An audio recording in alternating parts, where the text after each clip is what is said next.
ಯಾವ ರೌಡಿ ಈ ದೇಶ ಉಳಿಸ್ಬೇಕು.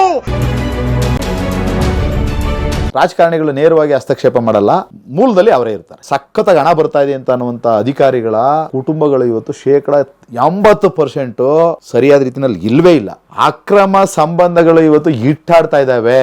ಎಷ್ಟೋ ಜನ ಅಧಿಕಾರಿಗಳು ಹೊರಗಡೆ ಟ್ರಿಪ್ ಹೋಗೋದು ಯಾಕೆ, ಏನು ಅಕ್ರಮವಾಗಿ ಗರ್ಭಧಾರಣೆ ಆಗ್ಬಿಟ್ಟಿರೋದು, ಇವೆಲ್ಲನೇ ಕ್ಲೀನ್ ಮಾಡಿಸ್ಕೊಂಡು ಬರೋದಕ್ಕೆ ಹೋಗೋದು.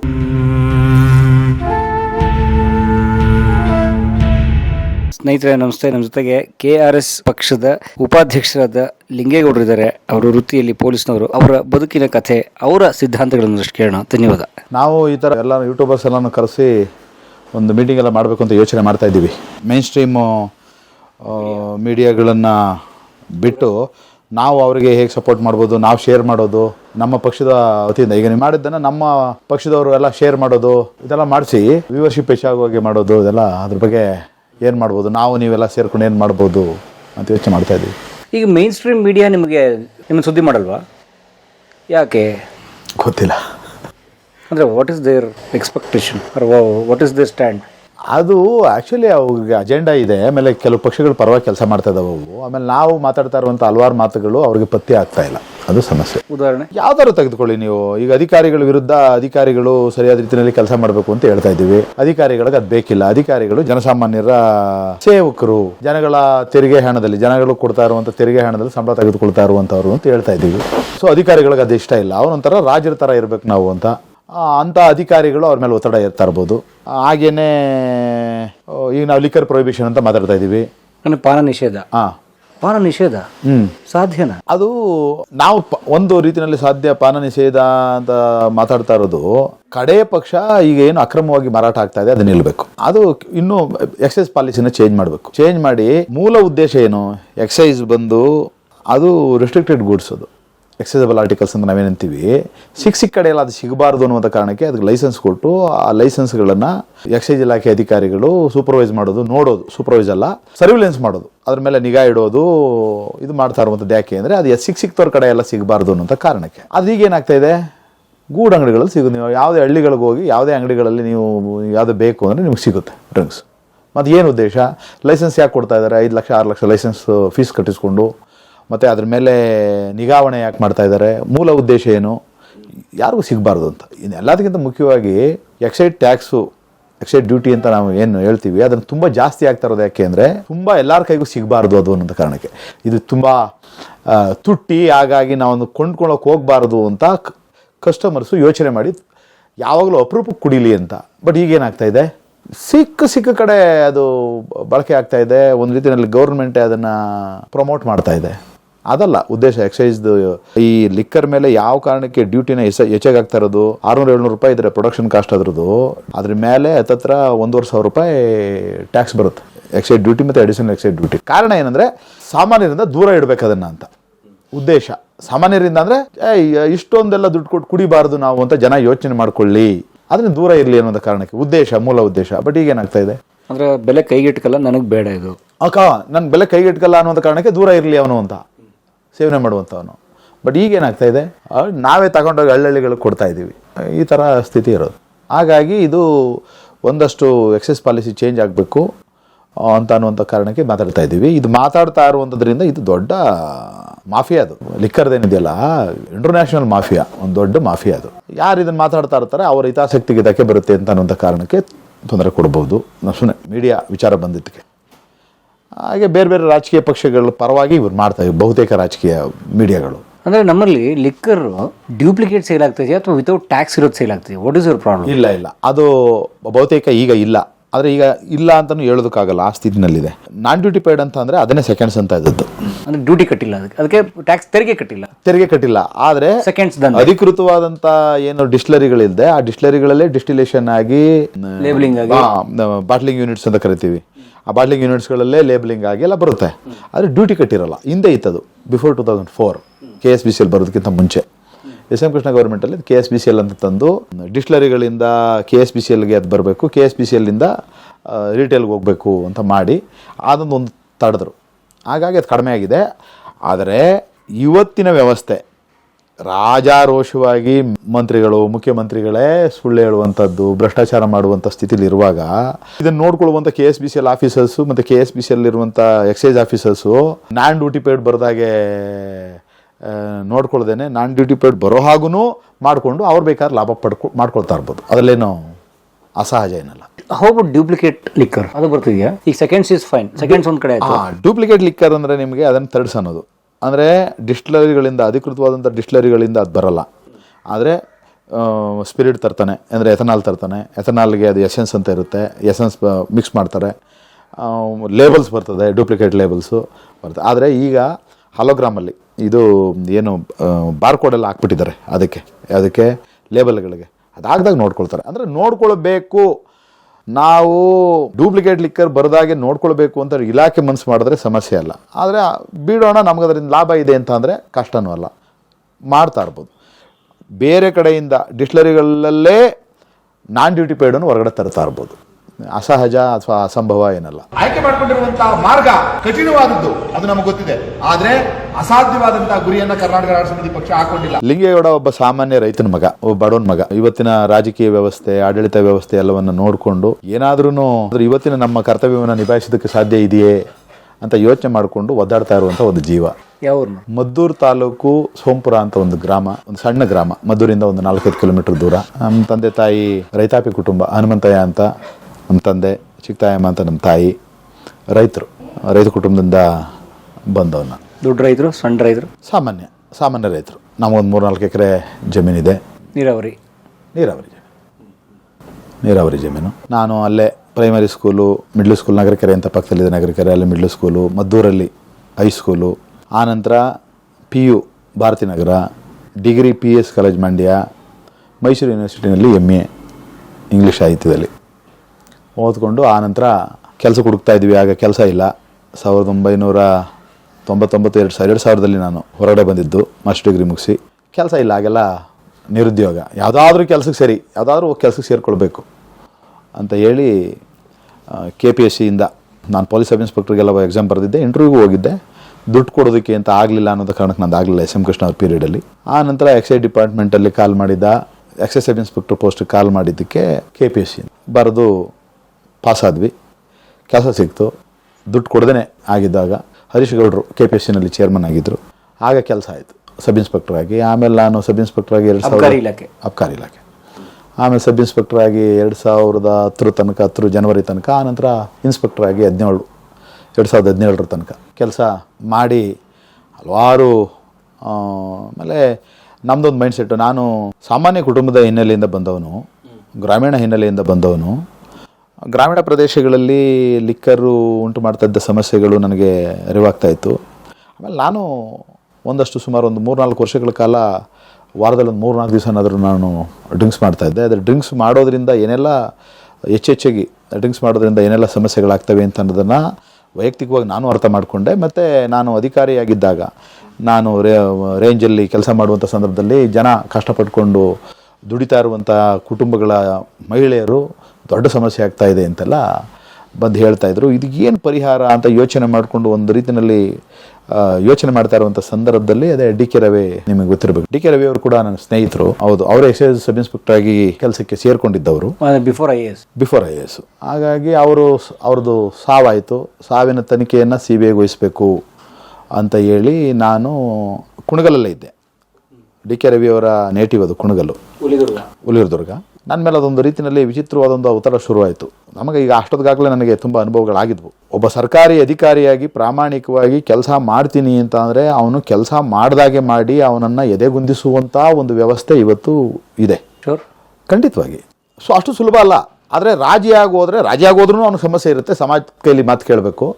ಆದರೆ ರಾಜಿ ಆಗಿಲ್ಲ ಅಂತ ಅಂದರೆ ಅವನ ಸುತ್ತಮುತ್ತ ಇರುವಂಥ ವ್ಯವಸ್ಥೆನೇ ಅವನು ರಾಜಿ ಆಗುವಾಗೆ ಅವನ್ನ ಬಗ್ಗಿಸುತ್ತೆ. ಇಲ್ಲದೆ ಹೋದರೆ ಓಹೋ ನೀನು ಪ್ರಾಮಾಣಿಕನಾ, ಓಹೋ ನೀನು ಗಾಂಧಿನಾ, ಓಹೋ ಇವೆಲ್ಲ ಬಿಟ್ಟಾಕ್ಬಿಡು ಅಂತ ಹೇಳುವಂಥ. ಆನಂತರ ಆ ರೀತಿಗೆ ಅವನು ಒಳಗಾಗಬೇಕು. ಆ ರೀತಿ ಬಗ್ಗಿಸುವಂಥದ್ದೇ ಒಂದು ವ್ಯವಸ್ಥಿತವಾಗಿ ಮಾಡ್ತಾರೆ ಇದನ್ನು. ಇಡೀ ವ್ಯವಸ್ಥೆ ರಾಜಕಾರಣಿಗಳ ಬ್ಯೂರೋಕ್ರಾಟ್ಸ್. ರಾಜಕಾರಣಿಗಳು ನೇರವಾಗಿ ಹಸ್ತಕ್ಷೇಪ ಮಾಡಲ್ಲ, ಆದರೆ ಮೂಲದಲ್ಲಿ ಅವರೇ ಇರ್ತಾರೆ ರಾಜಕಾರಣಿಗಳು. ಈ ಆ್ಯಕ್ಚುಲಿ ಬ್ಯೂರೋಕ್ರಾಟ್ಸ್ ಅಂದರೆ ಪಪೆಟ್ಸ್ ರಾಜಕಾರಣಿಗಳ ಕೈನಲ್ಲಿ. ಗೊಂಬೆಗಳು ಒಂದು ರೀತಿಯಲ್ಲಿ. ಹಾಗಾಗಿ ಆ ರೀತಿ ಇರುತ್ತೆ. ಇದನ್ನೆಲ್ಲ ನೋಡ್ಕೊಂಡು ಒಬ್ಬ ಡಿ ಕೆ ರವಿ ಅಂತ IAS ಆಫೀಸರು ಒಳ್ಳೆ ಕೆಲಸ ಮಾಡ್ತಾಯಿದ್ರು ಕೋಲಾರದಲ್ಲಿ ಅಂತೆಲ್ಲ ನಾವು ಕೇಳಿದ್ವಿ. ಆಮೇಲೆ ನಾನು ಮಾಗಾಗಿ ಮಾತಾಡ್ತಾ ಇದ್ದೆ. ಅವ್ರದ್ದು ಏನೋ ಸಾವಾಗಿದೆಯಲ್ಲ ಅಂದಾಗ ಯಾಕಾಗಿದೆ, ಏನು ಕತೆ, ಇದು ಸಮಾಜಕ್ಕೆ ಗೊತ್ತಾಗಬೇಕು. ಗೊತ್ತಾಗಿಲ್ಲ ಅಂದರೆ ಒಂದು ವೇಳೆ ಅವ್ರದ್ದು ಕೊಲೆ ಆಗಿತ್ತು ಅಂತಂದರೆ ಕೊಲೆ ಮಾಡಿದವರಿಗೆ ನಾವು ಯಾರನ್ನು ಬೇಕಾದರೂ ಕೊಂದು ನಾವು ದಕ್ಕಿಸ್ಕೊಳ್ಬೋದು ಅಂತ ಅನ್ನುವಂಥದ್ದು ಬಂದುಬಿಟ್ರೆ ಪ್ರಾಮಾಣಿಕವಾಗಿ ಕೆಲಸ ಮಾಡುವಂಥ ಅಧಿಕಾರಿಗಳ ಕಥೆ ಏನು ಹಾಗಾದರೆ? ಹಾಗಾಗಿ ಒಂದು ಏನೇ ಆದರೂ ಆಗಿರ್ಬೋದು, ಅದು ಕೊಲೆ ಆಗಿದ್ರೆ ಯಾರು ಕೊಲೆ ಮಾಡಿದ್ದಾರೆ ಅಂತ ಗೊತ್ತಾಗಬೇಕು. ಕೊಲೆ ಮಾಡಿಲ್ಲ ಅಂದರೆ ಕೊಲೆ ಮಾಡಿಲ್ಲ, ಬೇರೆ ಇನ್ನೇನೋ ಆಗಿದೆ ಅಂತ ಗೊತ್ತಾಗಬೇಕು. ಆ ರೀತಿ ಆದಾಗ ಮಾತ್ರ ಒಂದು ವೇಳೆ ಅಂಥ ದುಷ್ಟಶಕ್ತಿಗಳೇನಾದರೂ ಇದ್ದರೆ ಅವರಿಗೆ ಪ್ರಾಮಾಣಿಕ ಅಧಿಕಾರಿಗಳ ಪರವಾಗಿ ನಿಲ್ಲುವಂಥ ಒಂದು ವರ್ಗ ಈಗಲೂ ಸಮಾಜದಲ್ಲಿ ಇದೆ ಅಂತ ಅನ್ನುವಂಥದ್ದನ್ನು ತೋರ್ಪಡಿಸಬೇಕು ಅಂತ ಅನ್ನುವಂಥ ಕಾರಣಕ್ಕೆ ನಾನು ಅದನ್ನು ಕೇಳಿದ್ದು ಸರ್ಕಾರವನ್ನು. ಸೊ ನೀವು ಮೊದಲು ಪ್ರತಿಭಟಿಸಿದ್ರಿ? ಪ್ರತಿಭಟಿಸಿದೆ. ನಾನು ಪಾದಯಾತ್ರೆ ಮಾಡ್ಕೊಂಡು ಬಂದೆ. ಡಿ ಕೆ ರವಿ ಅವರ ಸಮಾಧಿಯಿಂದ ರಾಜಭವನದವರೆಗೆ ಪಾದಯಾತ್ರೆ ಮಾಡ್ತೀನಿ ಅಂತ ಹೇಳಿ ಮೊದಲು ರಾಜೀನಾಮೆನೇ ಪತ್ರನ ನಮ್ಮ DC ಅವರು ಕಳುಹಿಸ್ಕೊಟ್ಟು ಆಮೇಲೆ ನಾನು ಪಾದಯಾತ್ರೆ ಮಾಡ್ಕೊಂಡು ಬಂದೆ. ಒಂಟಿ ಒಬ್ಬರೇ? ಅಂದರೆ ನಾನು ಆ ಪಾದಯಾತ್ರೆ ಮಾಡ್ತೀನಿ ಅಂತ ಹೇಳಿದ ದಿನ ಅಲ್ಲಿ ಡಿ ಕೆ ರವಿ ಸಮಾಧಿ ಹತ್ರ ಮಾತಾಡಿದಾಗ ಅಲ್ಲಿ ಆಗಾಗಲೇ ಒಂದಷ್ಟು ಚಾನಲ್ಗಳು ಪ್ರತಿನಿಧಿಗಳು ಬಂದಿದ್ರು. ಅವರೆಲ್ಲ ಹೌದಾ ಮಾಡ್ತೀರಾ ಹಾಗೆ ಹೀಗೆ ಅಂತ ಕೇಳಿ ಅಲ್ಲೇ ಲೈವನ್ನೇ ಕವರ್ ಮಾಡಿದ್ರು. ಕವರ್ ಮಾಡಿದ್ದಕ್ಕೆ ನಾನು ಹುಲಿದುರ್ಗಕ್ಕೆ ಬರೋದಕ್ಕೇ 5,000 ಜನ ಸೇರ್ಕೊಂಡ್ಬಿಟ್ರು ಪಾದಯಾತ್ರೆಗೆ. ಆ ಪಾದಯಾತ್ರೆ ಒಂದು ಇಮ್ಮಿಡಿಯೇಟಾಗಿ ಡಿ ಕೆ ರವಿಯವ್ರ ಪ್ರಕರಣನ CBIಗೆ ವಹಿಸಬೇಕು ಅಂತ ಹೇಳಿ ಅಷ್ಟೊತ್ತಿಗಾಗಲೇ ಕೇಳ್ತಾ ಇದ್ದಂಥ ಬೇರೆ ಬೇರೆ ರಾಜಕೀಯ ಪಕ್ಷಗಳು ಕೇಳ್ತಾ ಇದ್ವು. ಆ ಕೇಳ್ತಾ ಇದ್ದ ಒಂದು ಡಿಮ್ಯಾಂಡ್ಗೆ ಒಂದು ರೀತಿಯಲ್ಲಿ ತುಪ್ಪ ಸುರಿದಾಗಾಯಿತು, ಸ್ಪೀಡ್ ಕೊಟ್ಟಾಗಾಯಿತು. ಅದು ತುಂಬ ಜನ 10,000 ಜನ ಸೇರ್ಕೊಂಡ್ಬಿಟ್ರು. ನೀವು ಯಾಕೆಂದರೆ ನಾನು ಅಲ್ಲಿಂದ 3-4 ಕಿಲೋಮೀಟರ್ ಆಗುತ್ತೆ ನಡ್ಕೊಂಡು ಬರಬೇಕಾದ್ರೆ, ಅದು TV ಬರ್ತಾಯಿತ್ತು. ಅಷ್ಟೊತ್ತಿಗಾಗಲೇ ಜನ ಡಿ ಕೆ ರವಿ ಸಾವನ್ನ ಬಗೆಗಿನ ಮಾಹಿತಿನ ಚೆನ್ನಾಗಿ ಕೇಳ್ಕೊತಾ ಇದ್ರು. ನಾನು ಹುಲಿದುರ್ಗಕ್ಕೆ ಬರೋದಕ್ಕೆ ಒಂದು 5,000 ಜನ ಸೇರ್ಕೊಂಡ್ಬಿಟ್ರು. ದೊಡ್ಡ ಒಂದು ಇದಾಯಿತು. ಅದೆಲ್ಲ ಸುದ್ದಿಯಾಗಿ ಇಡೀ ರಾಜ್ಯಾದ್ಯಂತ ಆ ಕಾರಣಕ್ಕೆ ಮತ್ತೆ ಆ ಡಿಮ್ಯಾಂಡ್ ಶುರುವಾಗ್ಬಿಡ್ತು. ಒಂದು 2-3 ದಿವಸ ಆಮೇಲೆ ನಾನು ಪಾದಯಾತ್ರೆ ಮಾಡ್ಕೊಂಡು ಬಂದೆ. ಅಷ್ಟೊತ್ತಿಗಾಗಲೇ ಸೆಷನ್ ನಡೀತಾ ಇತ್ತು. ಕಡೆಗೆ ಪಾದಯಾತ್ರೆ ನಾನು ಫ್ರೀಡಮ್ ಪಾರ್ಕ್ಗೆ ಬರೋ ಅಷ್ಟರಲ್ಲೇ ಅವತ್ತು ಸಿದ್ದರಾಮಯ್ಯನವರು ನಾವು CBI ವಹಿಸ್ತೀವಿ ಪ್ರಕರಣವನ್ನು ಅಂತ ತೀರ್ಮಾನ ತೆಗೆದುಕೊಂಡ್ರು. ನಾನು ಅಲ್ಲಿಗೆ ಪಾದಯಾತ್ರೆ ನಿಲ್ಲಿಸಿದೆ. ನನ್ನ ರಾಜೀನಾಮೆನ ಅಕ್ಸೆಪ್ಟ್ ಮಾಡ್ಕೊಳ್ಳಿಲ್ಲ ಗೌರ್ಮೆಂಟು, ನಮ್ಮ ಇಲಾಖೆ. ಮತ್ತು ನನ್ನನ್ನು ನಮ್ಮ ಕಮಿಷನರು ಫೋನ್ ಮಾಡಿ ಇಲ್ಲ ನೀವು ಬನ್ನಿ ಕೆಲಸಕ್ಕೆ ಅಂತ ನಿಮಗೆ ಎಚ್ಚರಿಕೆ ಕೊಡ್ತಾ ಇದ್ದೀವಿ ಅಂತ ಹೇಳಿ ಒಂದು ಎಚ್ಚರಿಕೆ ನೋಟಿಸ್ ಕೊಟ್ಟು ನಾನು ಬಂದು ಡ್ಯೂಟಿಗೆ ಜಾಯ್ನ್ ಆದೆ. ಅಂದರೆ ಯಾಕೆ ಎಚ್ಚರಿಕೆ? ಒಬ್ಬ ಸರ್ಕಾರಿ ನೌಕರ ಪ್ರತಿಭಟನೆ ಭಾಗವಹಿಸುವಾಗಿಲ್ವಾ? ಭಾಗವಹಿಸಬಹುದು, ಭಾಗವಹಿಸಬಾರ್ದು ಅಂತೇನಿಲ್ಲ, ಸರ್ಕಾರವನ್ನು ಕೇಳಬಾರ್ದು ಅಂತಿಲ್ಲ. ಆದರೆ ಆ ಗಳಿಗೆನಲ್ಲಿ ಇದ್ದದ್ದು ಕಾಂಗ್ರೆಸ್ ಗೌರ್ಮೆಂಟ್ ಇದ್ದುದರಿಂದ ಸೊ ಇದು ಒಂದು ರೀತಿಯಲ್ಲಿ ಸಿದ್ದರಾಮಯ್ಯನವ್ರ ವಿರುದ್ಧ ಮಾತಾಡ್ತಾ ಇದ್ದಾರೆ ಇವರು ಅಂತ ಅನ್ನುವಂಥ ಭಾವನೆನ ಕೆಲವು ಅಧಿಕಾರಿಗಳು ತಂದುಕೊಂಡು ಅವರೇ ಭಾವಿಸಿಕೊಂಡು ಈತನಿಗೆ ಏನಾದರೂ ತೊಂದರೆ ಕೊಡಬೇಕು ಅಂತ ಅನ್ನುವಂಥ ಕಾರಣಕ್ಕೆ ಅದನ್ನು ಮಾಡಿದ್ರು. ಎಚ್ಚರಿಕೆ ಅಂತ ಮೊದಲ ಹಂತದಲ್ಲಿ ಮಾಡಿದ್ದು.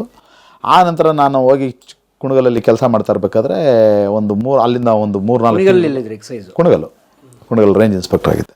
ಆ ನಂತರ ನನ್ನನ್ನು ಇಮ್ಮಿಡಿಯೇಟಾಗಿ ಒಂದು 4-5 ತಿಂಗಳು ಟ್ರಾನ್ಸ್ಫರ್ ಮಾಡಿಬಿಟ್ರು ವಿರಾಜಪೇಟೆಗೆ. ಒಂದು ಪನಿಷ್ಮೆಂಟ್ ಟ್ರಾನ್ಸ್ಫರ್ ಅದು. ಸರ್ಕಾರದ ವಿರುದ್ಧ ನಾನು ಮಾತಾಡಿದ್ದೀನಿ ಅಂತ. ಅಷ್ಟೊತ್ತಲ್ಲ ಅಧಿಕಾರಿಗಳೆಲ್ಲ ಅಧಿಕಾರದಲ್ಲಿರುವಂಥವ್ರನ್ನ ಒತ್ತು ಮೆರೆಸೋದಕ್ಕೆ, ಅವ್ರ ಪರವಾಗಿ ಕೆಲಸ ಮಾಡೋದಕ್ಕೆ, ಅವ್ರು ಹೇಳದೇ ಇದ್ರೂ ಅವ್ರು ಹೇಳಿದ್ದಾರೆ ಅಂತ ಭಾವಿಸ್ಕೊಂಡು ಅವ್ರ ವಿರುದ್ಧ ಮಾತಾಡುವಂಥವ್ರನ್ನ ಬಗ್ಗು ಬಡಿಯೋದಕ್ಕೆ ಒಂದು ವ್ಯವಸ್ಥೆ ಕೆಲಸ ಮಾಡ್ತಾ ಇರುತ್ತೆ. ಆ ಕೆಲವು ಅಧಿಕಾರಿಗಳು ಸೇರಿಕೊಂಡು ನನ್ನನ್ನು ಟ್ರಾನ್ಸ್ಫರ್ ಮಾಡಿಸಿದ್ರು ವಿರಾಜಪೇಟೆಗೆ. ಬಟ್ ಡಿಮೋಷನ್ ಅಲ್ಲ, demotion same post only transfer. But ಅದು KSPCL ಮಾಡ್ತಾರೆ. KSPCL ಬಂದು ಎಕ್ಸಿಕ್ಯೂಟಿವ್ ಪೋಸ್ಟ್ ಅಲ್ಲ. KSPCL ಅಲ್ಲಿ ನಾವು ಒಂದು ರೀತಿಯಲ್ಲಿ ಸೇಲ್ಸ್ ಬಂದ ಥರ ಇರಬೇಕು. KSPCL ಏನೋ ಮಾರಾಟ ಮಾಡ್ಕೋತಾ ಇರ್ತಾರೆ. ನಾವು ಏನು ಬರ್ತಾ ಇದೆ, ಡಿಸ್ಟಿಲರಿಯಿಂದ ಏನು ಬರ್ತಾ ಇದೆ, ಏನು ಹೋಗ್ತಾ ಇದೆ ಒಂದು ಲೆಕ್ಕ ಬರ್ಕೋಬೇಕು. ಆ ಲೆಕ್ಕ ನಮ್ಗೆ ಕೊಡ್ತಾರೆ, ಇಷ್ಟು ಮಾರಾಟ ಆಗ್ತಾ ಇದೆ ಅನ್ಕತೆ. ಸುಮ್ಮನೆ ಕೂತಿರಬೇಕು, ಇದು ಕೆಲಸ. ಪನಿಷ್ಮೆಂಟ್. ಸೊ ಎಕ್ಸಿಕ್ಯೂಟಿವ್ ಪೋಸ್ಟ್ ಇಲ್ಲ, ನಾನ್ ಎಕ್ಸಿಕ್ಯೂಟಿವ್ ಪೋಸ್ಟ್. ಒಂಥರ ಈ ನಮ್ಮ ಪೊಲೀಸ್ ಇನ್ಸ್ಪೆಕ್ಟರ್ ತಗೊಂಡೋಗಿ ವಿಜಿಲೆನ್ಸ್ಗೆ ಹಾಕ್ತಂಗೆ. ವಿಜಿಲೆನ್ಸ್ ಅಲ್ಲ, ಅದೋ ಒಂದು ಈಗ ಕೆಲವು ಪೋಸ್ಟ್ಗಳು ಇರ್ತದೆ. ಈ ಇಂಟರ್ನಲ್ ಸೆಕ್ಯೂರಿಟಿ ಅಥವಾ ಏನೇನು ಕೆಲಸ ಇರಲ್ಲ, ಆಫೀಸಲ್ಲಿ ಕೂತ್ಕೊಳ್ಬೇಕು, ಆ ಥರದ್ದು ಇರುತ್ತೆ. ಆ ರೀತಿ ಈ ವೈರ್ಲೆಸ್ ಹ್ಯಾಂಡ್ಲಿಂಗು ಆ ಥರ. ಆಮೇಲೆ ಅದಾದ ನಂತರ ನನಗೆ ಇದು ಬೇಕು ಅಂತ ಮಾಡಿದ್ದಾರೆ ಅಂತ ಅನ್ನೋದು ನನಗೆ ಗೊತ್ತಾಯಿತು. ಯಾಕೆಂದರೆ ಆಗ KJ ಜಾರ್ಜು ಮಡಿಕೇರಿಯ ಇನ್ಚಾರ್ಜ್, ಜಿಲ್ಲಾ ಉಸ್ತುವಾರಿ ಮಂತ್ರಿ. ಸೊ ಕೆಲವೊಂದೆಲ್ಲ ನನಗೆ ಕೆಲವು ಅಧಿಕಾರಿಗಳು ಇಲ್ಲ ಉದ್ದೇಶಪೂರ್ವಕವಾಗಿ ನಿನ್ನನ್ನು ಡಿಚ್ ಮಾಡಬೇಕು ಮತ್ತು ನಿನ್ನ ತೊಂದರೆ ಕೊಡಬೇಕು, ಟಾರ್ಗೆಟ್ ಮಾಡಬೇಕು ಅನ್ನೋ ಕಾರಣಕ್ಕೆ ನಿನ್ನಲ್ಲಿ ಹಾಕೊಂಡಿದ್ದಾರೆ, ಹುಷಾರಾಗಿರಬೇಕು ಅಂತ ಹೇಳಿದ್ರು. ಸೊ ನಾನೇನು ಭಯಪಟ್ಟಿಲ್ಲ. ಎದುರಿಸೋಣ ಅಂತೇಳಿ ನನಗೆ ಒಂದು ಬಸವ ಕಲ್ಯಾಣದಿಂದ ಬೆಂಗಳೂರಿಗೆ ಪಾದಯಾತ್ರೆ ಮಾಡಬೇಕು, ಲಿಕ್ಕರ್ ಪ್ರೊಹಿಬಿಷನ್ ವಿಚಾರ ಇಟ್ಕೊಂಡು ಮತ್ತು ಈ ಥರದಲ್ಲಿ ಯೋಚನೆ ಮಾಡ್ತಾ ಇರುವಂಥವ್ರೆಲ್ಲರನ್ನ ಒಂದು ಪ್ಲಾಟ್ಫಾರ್ಮ್ಗೆ ತರಬೇಕು ಅಂತ ಅನ್ನುವಂಥ ಯೋಚನೆ ಇತ್ತು. ಹಾಗಾಗಿ ನಾನು 2016ರ ನವಂಬರಲ್ಲಿ ನಾನು ಪಾದಯಾತ್ರೆ ಮಾಡಿದೆ ಬಸವ ಕಲ್ಯಾಣದಿಂದ ಬೆಂಗಳೂರಿಗೆ. ಎಷ್ಟು 700 kilometre? 850 kilometre, 850. Bidar to Bangalore. ಹಾಂ, ಬಸವ ಕಲ್ಯಾಣದಿಂದ ಬೆಂಗಳೂರು 43 ದಿನಗಳ ಕಾಲ. ಬಟ್ ನೀವು ಇದ್ದಿದ್ದೆ ಅಬಕಾರಿಲಿ, ಅಂದರೆ ಲಿಕ್ಕರ್ ಡಿಪಾರ್ಟ್ಮೆಂಟಲ್ಲಿ. ಸೊ ಲಿಕ್ಕರ್ ಪ್ರಾಹಿಬಿಷನ್ ಬಗ್ಗೆ ಯಾಕೆ ಮಾತಾಡ್ತಿದ್ರಿ? ನಾನು ಹೇಳಿದ್ನಲ್ಲ, ಇದು ಗ್ರಾಮೀಣ ಪ್ರದೇಶಗಳಲ್ಲಿ ಈಗ ಆಲ್ರೆಡಿ ಅದು ಹೆಚ್ಚೆಚ್ಚು ಸರ್ಕಾರವೇ ಒಂದು ರೀತಿಯಲ್ಲಿ ಪ್ರಮೋಟ್ ಮಾಡಿ ಸರ್ಕಾರನೇ ಟಾರ್ಗೆಟ್ ಕೊಟ್ಬಿಡುತ್ತೆ. ಒಂದು ರೇಂಜಲ್ಲಿ ಇಷ್ಟು ಸಾವಿರ ಮದ್ಯ ಪೆಟ್ಟಿಗೆಗಳೇನಿದೆ, ಇದು ಪೆಟ್ಟಿಗೆನ ಮಾರಾಟ ಮಾಡಿಸ್ಬೇಕು ನೀವು, ಅದರಿಂದ ನಮಗೆ ಇಷ್ಟು ಎಕ್ಸ್ಪೆಕ್ಟ್ ಮಾಡಿದ್ದೀವಿ. ಈಗ ಎಷ್ಟು 36,000 37,000 ಕೋಟಿನೂ ಎಕ್ಸ್ಪೆಕ್ಟ್ ಮಾಡಿದ್ದಾರೆ ಎಕ್ಸೈಸ್ ರೆವಿನ್ಯೂ. 37,000 ಕೋಟಿ. 37,000 ಕೋಟಿ. ನಮ್ಮ ರಾಜ್ಯದ ಬಜೆಟ್ ಎಷ್ಟು ಟೋಟಲ್? ಬಜೆಟ್ ಈಗ 3,80,000 ಕೋಟಿ, ಅಥವಾ 10% of the revenue comes from excise. So ಭಾಳ ದೊಡ್ಡ ಸೋರ್ಸ್ ಅದು. ಹಾಂ, ಕಮರ್ಷಿಯಲ್ ಟ್ಯಾಕ್ಸು ಬಿಟ್ರೆ, ಬಟ್ ಕಮರ್ಷಿಯಲ್ ಟ್ಯಾಕ್ಸ್ಗಿಂತ ಇದು ನೆಕ್ಸ್ಟು ಎಕ್ಸೈಸ್ ಬರ್ತದೆ. ಸೊ ಹಾಗಾಗಿ ಹೆಚ್ಚು ಮಾರಾಟ ಆಯ್ತಾ ಆದ್ರೇ ಟ್ಯಾಕ್ಸ್ ಬರೋದು. ನಿಮ್ಗೆ ಹೇಳಿದ್ನಲ್ಲ, 500-600 ರೂಪಾಯಿಂದ ಒಂದು ಬಾಕ್ಸ್ಗೆ ಹತ್ತತ್ರ ಒಂದು 1,200-1,100 ರೂಪಾಯಿ ಇಷ್ಟು ಟ್ಯಾಕ್ಸ್ ಬರ್ತದೆ ಎಕ್ಸೈಸ್. ಅಂದರೆ ಪ್ರೊಡಕ್ಷನ್ ಕಾಸ್ಟ್ಗೆ 2%. Production cost 2%. ಹಾಗಾಗಿ ಇದು ಮಾರಾಟ ಆಯ್ತಿದಂಗೆಲ್ಲ ಅದು ಪ್ರತಿನಿತ್ಯ ಬರೋ ಆದಾಯ. ಹಾಗಾಗಿ ಇದ್ರ ಮೇಲೆ ರಿಲೇ ಆಗಿಬಿಡ್ತಾರೆ. ಸೊ ಪುಷ್ ಮಾಡಬೇಕು ಅಧಿಕಾರಿಗಳು, ಲೈಸೆನ್ಸಿಗಳನ್ನು ಕರೆಸಿ ನೀನು ಇಷ್ಟು ಪೆಟ್ಟಿಗೆ ಮಾರಾಟ ಮಾಡಲೇಬೇಕು ಅಂತ ಅವ್ನಿಗೆ ಫೋರ್ಸ್ ಮಾಡಬೇಕು. ಅವ್ನು ಫೋರ್ಸ್ ಮಾಡಿದಾಗ ಅವನೇನು ಮಾಡ್ತಾನೆ ಅಂದರೆ, ಎಲ್ಲೆಲ್ಲಿಗೆ ಇನ್ನೂ ಅದು ತಲುಪಿಲ್ವೋ ಆ ಹಳ್ಳಿಗಳಿಗೆ ಅವನೇ ತೆಗೆದುಕೊಂಡೋಗಿ ಬೈಕ್ಗಳಲ್ಲಿ, ಗಾಡಿಗಳಲ್ಲಿ ತೆಗೆದುಕೊಂಡೋಗಿ ಕೊಟ್ಟು ಮಾರಾಟ ಮಾಡಿಸ್ಬೇಕು. ಹಳ್ಳಿ ಲೈಸೆನ್ಸೇ ಇರಲ್ಲ. ಯಾವ ಅಂಗಡಿಗಳಲ್ಲಿ? ಈ ಹಳ್ಳಿಗಳಲ್ಲಿ ಲೈಸೆನ್ಸ್ ಇರಲ್ಲ. ಸೊ ಈತ ಅಧಿಕಾರಿನೇ ಹೋಗೋದು ಹಂಚ್ತಾನೆ. ಅಧಿಕಾರಿ ಲೈಸೆನ್ಸ್ ಮೇಲೆ ಪ್ರೆಷರ್ ಆಗ್ತಾನೆ. ಇಲ್ಲದೆ ಅವರೇ ಅವ್ನು ಸಣ್ಣ ಪುಟ್ಟ ತಪ್ಪುಗಳಿರ್ತಾವಲ್ಲ, ಆ ತಪ್ಪುಗಳ ಮೇಲೆ ನಿನ್ನ ಮೇಲೆ ಕೇಸ್ ಹಾಕ್ತೀನಿ, ಹಾಗೆ ಮಾಡಲೇಬೇಕು ನೀನು, ನಮ್ಗೆ ಮೇಲ್ಗಡೆಯಿಂದ ಪ್ರೆಷರ್ ಇದೆ ಅಂತ. ಅವನಿಗೆ ಬೇಕಾಗಿರೋದನ್ನು ಅವನಿಗೇನು ಹೆಚ್ಚುವರೆಗೆ ಅವನಿಗೂ ವ್ಯಾಪಾರ ಆಗಬೇಕು. ಆಗಾಗ ಅವನು ಮತ್ತೆ ಪುಷ್ ಮಾಡೋದಕ್ಕೆ ಶುರು ಮಾಡ್ತಾನೆ. ಪೆಟ್ಟಿ ಅಂಗಡಿಯವ್ರಿಗೆ ಸಾಲ ಕೊಡ್ತಾನೆ, ಕಡ ಕೊಡ್ತಾನೆ. ಇನ್ನು 8 ದಿನ ಬಿಡ್ಕ ಕೂಡ ತಗೊಳ್ಳೋಯಾಗ ನೀನು ಮಾರಾಟ ಮಾಡ್ಬಿಟ್ಟು ಕೂಡ ದುಡ್ಡು ಅಂತ. ಹಾಗಾಗಿ ಯಾವುದೇ ತುಂಬ ಕುಗ್ರಾಮದಲ್ಲಿ, ರಿಮೋಟ್ ಏರಿಯಾದಲ್ಲಿರುವಂಥ ಹಳ್ಳಿಯ ಒಂದು ಸಾಮಾನ್ಯ ಅಂಗಡಿನಲ್ಲೂ ಇವತ್ತು ಲಿಕ್ಕರ್ ಸಿಗೋದಕ್ಕೆ ಶುರು ಆಗ್ತದೆ. ಇದು ಸಾಮಾನ್ಯ ಜನ ಏನಿದ್ದಾರೆ, ಅವರು ಅವತ್ತಿನ ದುಡಿಮೆ ಮಾಡಿ ಬದುಕ್ತಾ ಇರುವಂಥ ಜನ ಏನಿದ್ದಾರೆ, ಅವ್ರದ್ದು ಆಲ್ಮೋಸ್ಟ್ ಅಲ್ಲೊಂದು 80%-90% ಖರ್ಚು ಇದಕ್ಕೆ ಆಗಿಬಿಡುತ್ತೆ. ಹಾಗಾಗಿ ಇದು ಒಳ್ಳೆಯದಲ್ಲ. ಅಬಕಾರಿ ಕಾಯ್ದೆ ಏನು ಹೇಳುತ್ತೆ, ಎಕ್ಸೈಸ್ ಆ್ಯಕ್ಟ್ ಏನು ಹೇಳುತ್ತೆ, ಎಕ್ಸೈಸ್ ಆ್ಯಕ್ಟಲ್ಲಿ 7 ರೀತಿಯಲ್ಲೇ ನಾವು ಲಿಕ್ಕರ್ ಕೊಡಬೇಕು, ನಾವು ಈ ಥರ ಮಾರಾಟ ಮಾಡ್ತಾ ಇರುವಂಥದ್ದೆಲ್ಲ ಸರಿಯಲ್ಲ ಅಂತ ಆಗಬೇಕು. ಸಾಧ್ಯ ಆದರೆ ಲಿಕ್ಕರ್ ಪ್ರೊಹಿಬಿಷನ್ನೇ ಮಾಡಬೇಕು. ಯಾಕೆ ಉದಾಹರಣೆ ಹೇಳುತ್ತೆ ನಿಮಗೆ, ಚುನಾವಣೆ ದಿನ ಲಿಕ್ಕರ್ ಪ್ರೊಹಿಬಿಷನ್ ಮಾಡಲಾಗುತ್ತೆ, ಅಂದರೆ ಡ್ರೈ ಡೇ ಮಾಡಲಾಗುತ್ತೆ. ಯಾಕೆ ಮಾಡ್ತಾರೆ? ಇವತ್ತು ಅದನ್ನು ತಪ್ಪಾಗಿ ಅರ್ಥ ಮಾಡ್ಕೊಂಡಿದ್ದಾರೆ ನಮ್ಮ ಅಧಿಕಾರಿಗಳೆಲ್ಲ. ಏನಂತ, ಲ್ಯಾಂಡ್ ಆರ್ಡರ್ ಪ್ರಾಬ್ಲಮ್ ಆಗಿಬಿಡುತ್ತೆ ಅಂತ ಅನ್ನುವಂಥ ಕಾರಣಕ್ಕೆ, ಕುಡಿದು ಗಲಾಟೆ ಮಾಡ್ಕೊಂಡು ಬಿಡ್ತಾರೆ ಅನ್ನುವಂಥ ಕಾರಣಕ್ಕೆ ಸಮಸ್ಯೆ ಆಗುತ್ತೆ ಅಂತ. ಆದರೆ ನಿಜವಾದ ಉದ್ದೇಶ ಏನಪ್ಪ ಅಂತಂದರೆ, ಮತದಾನದ ದಿನ ಮತ ಹಾಕೋದಕ್ಕೆ ಹೋಗುವಂಥ ಮತದಾರ ವಿವೇಚನಾ ಸ್ಥಿತಿನಲ್ಲಿ ಇರಬೇಕು ಅಂತ ಅನ್ನುವಂಥ ಕಾರಣಕ್ಕೆ ಮತದಾನವನ್ನು ಮಾಡಬಾರ್ದು, ಅವತ್ತು ಕುಡ್ಕೊಂಡು ಹೋಗಬಾರ್ದು ಅನ್ನೋಂಥ. ಬಂದ್ ಮಾಡಿಸ್ತಾರೆ. ಆ್ಯಕ್ಚುಲಿ ನಿಜವಾದ ಉದ್ದೇಶ ಅದು.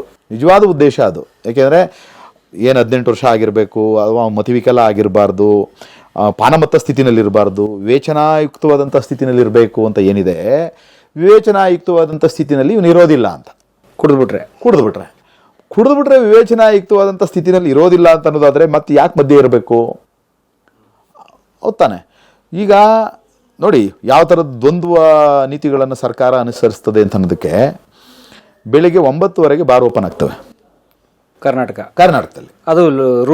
ಅದು ಕಾನೂನು. 9:30 ಒಳಗಡೆ ಮಾಡಬಾರ್ದು, 9:00ವರೆಗೆ ಓಪನ್ ಆಗಬೇಕು. 9:30, 10:00 ಮತ್ತು 6 ಗಂಟೆಗೆ ಓಪನ್ ಆಗಿರ್ತವೆ. ಅದನ್ನೇ 6 ಗಂಟೆಗೆ ಓಪನ್ ಆಗಿರುತ್ತೆ, ಬೆಳಿಗ್ಗೆ 4 ಗಂಟೆಗೆ ಓಪನ್ ಆಗ್ತವೆ. ಅದು ಒಂದು. ಆದರೆ ನಾನು ಹೇಳೋದಕ್ಕೆ ಬರ್ತಾ ಇರುವಂಥ ಒಂದು ಯಾವ ಕಾಂಟೆಕ್ಸ್ಟಲ್ಲಿ ಹೇಳ್ತಾ ಇದ್ದೀನಿ ಅಂದರೆ, 10:00ವರೆಗೆ ಓಪನ್ ಆಗಿದೆ ಅಂತ ಅಂದರೆ 10:00ವರೆಗೆ ನಾನು ಡ್ರಿಂಕ್ಸ್ ಮಾಡಿಕೊಂಡು ಎಲ್ಲಿ ಬೇಕಾದ್ರೂ ಓಡಾಡ್ಬೋದು ಅಂತಾಯ್ತು. ಹೌದಾನೆ? ನಾನು ವ್ಯವಸಾಯದ ಕೆಲಸಕ್ಕೆ ಹೋಗ್ತೀನಿ, ನಾನು ಡ್ರಿಂಕ್ಸ್ ಮಾಡಿಕೊಂಡು ವ್ಯವಸಾಯ ಮಾಡೋ ಕೆಲಸಕ್ಕೆ ಹೋಗ್ತೀನಿ ಅಂತಂದರೆ ಸರ್ಕಾರಿ ಕಚೇರಿಗೆ ಯಾಕೆ ಬರಬಾರ್ದು? ಕುಡಿದವನು ಸರ್ಕಾರಿ ಕಚೇರಿಗೋ ಅಥವಾ ಬೀದಿನಲ್ಲೂ ಓಡಾಡೋದ್ರಿಂದ ಸಮಸ್ಯೆ ಆಗುತ್ತೆ ಅಂತ ಅನ್ನೋದಾದರೆ ಯಾಕೆ 10:00ವರೆಗೆ ಓಪನ್ ಮಾಡಬೇಕು? ಇದು ತರ್ಕ. ಇದು ಬಹಳ ಸಿಂಪಲ್ ಲಾಜಿಕ್ಕು. ಈ ಥರ ಇರುವಾಗ ಹೇಗೆ ಅಂತ ಹೇಳಿ ಇವೆಲ್ಲವನ್ನು ವಿಚಾರ ಇಟ್ಕೊಂಡು ಲಿಕ್ಕರ್ ಪ್ರೊಹಿಬಿಷನ್ ಆಗಲಿ, ಇಲ್ಲ ಸಾಧ್ಯ ಆದರೆ ಮಾಡ್ರೇಷನ್, ಸಿಕ್ಕಾಪಟ್ಟೆ ಕಡಿಮೆ, ಯಾವುದೋ ಒಂದು ಗಂಟೆ ಸಿಗಬೇಕು. ಮನೆಯಲ್ಲಿ ಅವ್ನು ತಗೊಂಡೋಗಿ ಮನೆಯಲ್ಲಿ ಕುಡಿದ್ಬಿಟ್ಟು ಹೆಂಡತಿ ಕೈಗೋ ಕಾಲ್ಗೋ ಬಿದ್ದೋ ಒಪ್ಪಿಸಿ ಅಲ್ಲೇ ಕುಡಿದ್ಬಿಟ್ಟು ಅಲ್ಲೇ ಮಲ್ಲಿಕೊಳ್ಬೇಕು ಅವನು. ಇದರಿಂದ ಏನಾಗ್ತಾ ಇದೆ, 36,000 ಕೋಟಿ ಸರ್ಕಾರಕ್ಕೆ ಆದಾಯ ಬರೋದು, 10% ಆಫ್ ದಿ ಸ್ಟೇಟ್ ಬಜೆಟು. ಆದರೆ ಸರ್ಕಾರದ ರೆವಿನ್ಯೂ ಏನಿದೆ, ಈ ಸರ್ಕಾರದ ರೆವಿನ್ಯೂನ ಸುಮಾರು 60,000 ರಿಂದ 70,000 ಕೋಟಿ ಈ ಮದ್ಯಪಾನದ ಕಾರಣದಿಂದಾಗಿ ಉಂಟಾಗುವಂಥ ಲ್ಯಾಂಡ್ ಆರ್ಡರ್ ಪ್ರಾಬ್ಲಮ್ಮು, ಕೌಟುಂಬಿಕ ಸಮಸ್ಯೆಗಳು, ಕ್ರೈಮು, ಅಪಘಾತಗಳು ಇವೆಲ್ಲವನ್ನು ಸರಿಪಡಿಸೋದಕ್ಕೆ ಸರ್ಕಾರ 60,000-70,000 ಕೋಟಿ ಖರ್ಚು ಮಾಡ್ತಾ ಇದೆ. ಹೌದಾ? ಖಂಡಿತವಾಗಿ. ಉದಾಹರಣೆ ಎಷ್ಟು ಕೇಸ್ಗಳಾಗ್ತವೆ ಈಗ? ಉದಾಹರಣೆಗೆ ಆಕ್ಸಿಡೆಂಟ್ಗಳಾಗ್ತವೆ, ನೀವು ನೋಡ್ಕೊಂಡು ಬನ್ನಿ. ಇದು ರೆಕಾರ್ಡ್ಗಳಾಗ್ತಾ ಇಲ್ಲ ಇನ್ನೂ. ಈ ಎಷ್ಟು ಕೇಸ್ಗಳಾಗ್ತವೆ, ಆಕ್ಸಿಡೆಂಟ್ ಕೇಸ್ಗಳು ಈ ರಾಜ್ಯದಲ್ಲಿ 90% ಆಕ್ಸಿಡೆಂಟ್ ಕೇಸ್ಗಳು ಅವನು ಮದ್ಯಪಾನ ಮಾಡಿರುವಂಥ ಸಂದರ್ಭದಲ್ಲೇ ಆಗಿದೆ. ಯಾವ ಇದು ಕೇಸ್ಗಳಲ್ಲಿ ಇವನು ಮದ್ಯಪಾನ ಮಾಡಿದ್ದ ಆ ಕಾರಣದಿಂದಾಗಿ ಆಕ್ಸಿಡೆಂಟ್ ಮಾಡ್ಕೊಂಡಿದ್ದಾನೆ ಅಂತ ಅನ್ನುವಂಥದ್ದು ಮಾಜರ್ಗಳಲ್ಲಾಗಲಿ FIR-ಗಳಲ್ಲಾಗಲಿ ದಾಖಲಾಗಿದೆ. ದಾಖಲು ಮಾಡಲ್ರಿ ಪೊಲೀಸ್ನವರು? ಮಾಡಿಲ್ಲ. ಯಾಕೆ? ಇದೇ ಕಾರಣ. ಇದು ನೆಕ್ಸಸ್. ಅದು ನೀವು ಅಂಕಿಅಂಶ ಈ ಥರ ಹೇಳಿದ್ರೆ, ಒಂದು ವರ್ಷದಲ್ಲಿ ನಡೆದಂಥ 10,000 ಅಪಘಾತಗಳಲ್ಲಿ ಸುಮಾರು 7,000 6,000 ಅಪಘಾತಗಳು ಮದ್ಯಪಾನದಿಂದ ಆಗಿ ಇಷ್ಟು ಸಾವಿರ ಜನ ಸತ್ರು ಅಂದರೆ, ಇಷ್ಟು ಸಾವಿರ ಜನದ ಸಾವುಗಳಿಗೆ ಕಾರಣ ಆಗಿ ಅಷ್ಟು ಮನೆಗಳು ನೆಮ್ಮದಿ ಕಳ್ಕೊಳ್ಳುವಂಥದ್ದೊಂದು ಸಂದರ್ಭ ಬರುತ್ತೆ ಅಂತಂದರೆ ಇದು ಬೇಕೇನ್ರಿ ಅಂತ ಜನ ಕೇಳೋದಕ್ಕೆ ಶುರು ಮಾಡ್ತಾರೆ. ಹಾಗಾಗಿ ಅದು ಜನಗಳಿಗೆ ಬರಲೇಬಾರ್ದು ಅಂತ ಅನ್ನುವಂಥ ಕಾರಣಕ್ಕೆ ಈ ರೀತಿ ನಡೀತಾ ಇದೆ. ಆದರೆ ಇವತ್ತಿನ ಸಂದರ್ಭವನ್ನು ಬಳಸ್ಕೊಂಡು ಅದ್ರ ಮೇಲೆ ಸಂಶೋಧನೆಗಳಾಗಬೇಕು, ಇದೆಲ್ಲ ಆಗಬೇಕಿತ್ತು. ಆದರೆ ಇವ್ರಿಗೆ ಬೇಕಾಗಿಲ್ಲ. ಯಾವ ಕಾರಣಕ್ಕೆ ಬೇಕಾಗಿಲ್ಲ? ಮತ್ತೆ ಇದು ರಾಜಕಾರಣಕ್ಕೆ ಬರುತ್ತೆ, ಚುನಾವಣಾ ರಾಜಕಾರಣಕ್ಕೆ. ಜನಗಳಿಗೆ ನೀವು ಲಿಕ್ಕರ್ ಕೊಡ್ತಾರೆ ಅಂದರೆ ಜನಗಳಿಗೆ ಏನೋ ಒಂದು ಒಳಗಡೆ ತುಡ್ತ. ಈ ಚುನಾವಣೆಗಳಲ್ಲಿ ಜನಗಳನ್ನು ಇವ್ರ ಚುನಾವಣಾ ರ್ಯಾಲಿಗಳಿಗೆ, ಸಮಾವೇಶಗಳಿಗೆ ಕರ್ಕೊಂಡು ಬರೋದಕ್ಕೆ ಇದು ಬಹಳ ಒಂದು ಸುಲಭವಾದ ಮಾರ್ಗ, ಸುಲಭವಾದ ಆಮಿಷ. ಬಾರೇ ನಿಮ್ಗೆ ಸಂಜೆ ಆದಮೇಲೆ ಎಣ್ಣೆ ಕುಡಿಸ್ತೀನಿ ಅಂದ್ಬಿಟ್ರೆ ಇವರು ಮಾಮೂಲಿ ಅವನದು ಏನೇ ಕೆಲಸ ಇರಲಿ ಕೆಲಸ ಮುಗಿಸ್ಕೊಂಡು ಅವನಿಗೆ ಮಾಡದೇ ಹೋದ್ರೆ ಪರವಾಗಿಲ್ಲ, ಸೀದಾ ನನ್ನ ಜೊತೆಗೆ ಬರ್ತಾನೆ. ಇದೂ ಒಂದು ಉದ್ದೇಶ. ಆಮೇಲೆ ಹಳ್ಳಿಗಳಲ್ಲಿ ಜನಗಳನ್ನು ಕಂಟ್ರೋಲ್ ಇಟ್ಕೊಳ್ಳೋದಕ್ಕೆ ಈ ಮದ್ಯಪಾನ ಅಂತ ಇಟ್ಕೊಂಡಿದ್ದಾರೆ. ಹೇಗೆ? ಹೌದು. ಈಗ ಹಳ್ಳಿನಲ್ಲಿ ಮಾರಾಟ ಮಾಡ್ತಾ ಇರ್ತಾನೆ, ಬೇರೆ ಅವನಿಗೆ ಮನೆಗೆ ದಿನಸಿ ಬೇಕಾ ತಲೆ ಕೆಡಿಸ್ಕೊಳ್ಳಲ್ಲ. ಅವನಿಗೆ ಅವನೋ ಅಲ್ಲಿ ಮಾರಾಟ ಮಾಡ್ತಾನಲ್ಲ ಪೆಟ್ಟಿ ಅಂಗಡಿ ಓನರು, ಅವನ ಹತ್ರ ಹೋಗಿ ಅವನೇನು ಕಾಲು ಬೀಳ್ಬೇಕಾದಂಥ ಅಗತ್ಯ ಬರಲ್ಲ, ಬೇಕಾದ್ರೆ ಹೊಸ್ಕೊಂಡಿರ್ತಾನೆ. ಆದರೆ ಲಿಕ್ಕರ್ ಇಲ್ದರೆ ಕಷ್ಟ ಆಗ್ಬಿಡುತ್ತೆ ಅವ್ರಿಗೆ. ಹಾಗಾಗಿ ತನ್ನ ಆತ್ಮಗೌರವವನ್ನು ಪಣ ಇಟ್ಟು ಬೇಕಾದ್ರೆ ಅವನ ಕಾಲಿಗೆ ಬಿದ್ದು ಕೇಳ್ಕೊಂಡು ಅಂತ ಆಗುತ್ತೆ. ಬೇಕಾದ್ರೆ ನೀವು ಹೋಗಿ ಯಾವ್ದಾದ್ರು ಒಂದು ಬಾರು ವೈನ್ಸ್ ಹತ್ರ ಹೋಗಿ, ಬಾರು ವೈನ್ಸ್ಗಳ ಹತ್ರ ಹೋಗಿ ನಿಂತ್ಕೊಂಡಾಗ ನೀವು ಕ್ಯಾಶಿಯರ್ ಹತ್ರ ಡ್ರಿಂಕ್ಸ್ ತಗೊಳ್ಳೋದಕ್ಕೆ ಬಂದಿರುವಂಥ ಜನ ಹೇಗೆ ಗುರುತಿಸ್ತಾ ಇರ್ತಾರೆ ನೋಡಿ. ಭಾಳ ಹಂಬಲ್ ಆಗಿ, ಏನೋ ಅವನು ನಮಗೇನೋ ಭಿಕ್ಷೆ ಕೊಡ್ತಾ ಇದ್ದಾನೇನೋ ಅನ್ನೋಂಥ ರೀತಿಯಲ್ಲಿ ಹಣ ಹಣ ಹಣ ಅಂತ ಹೇಳ್ತಾ ಇರ್ತಾರೆ.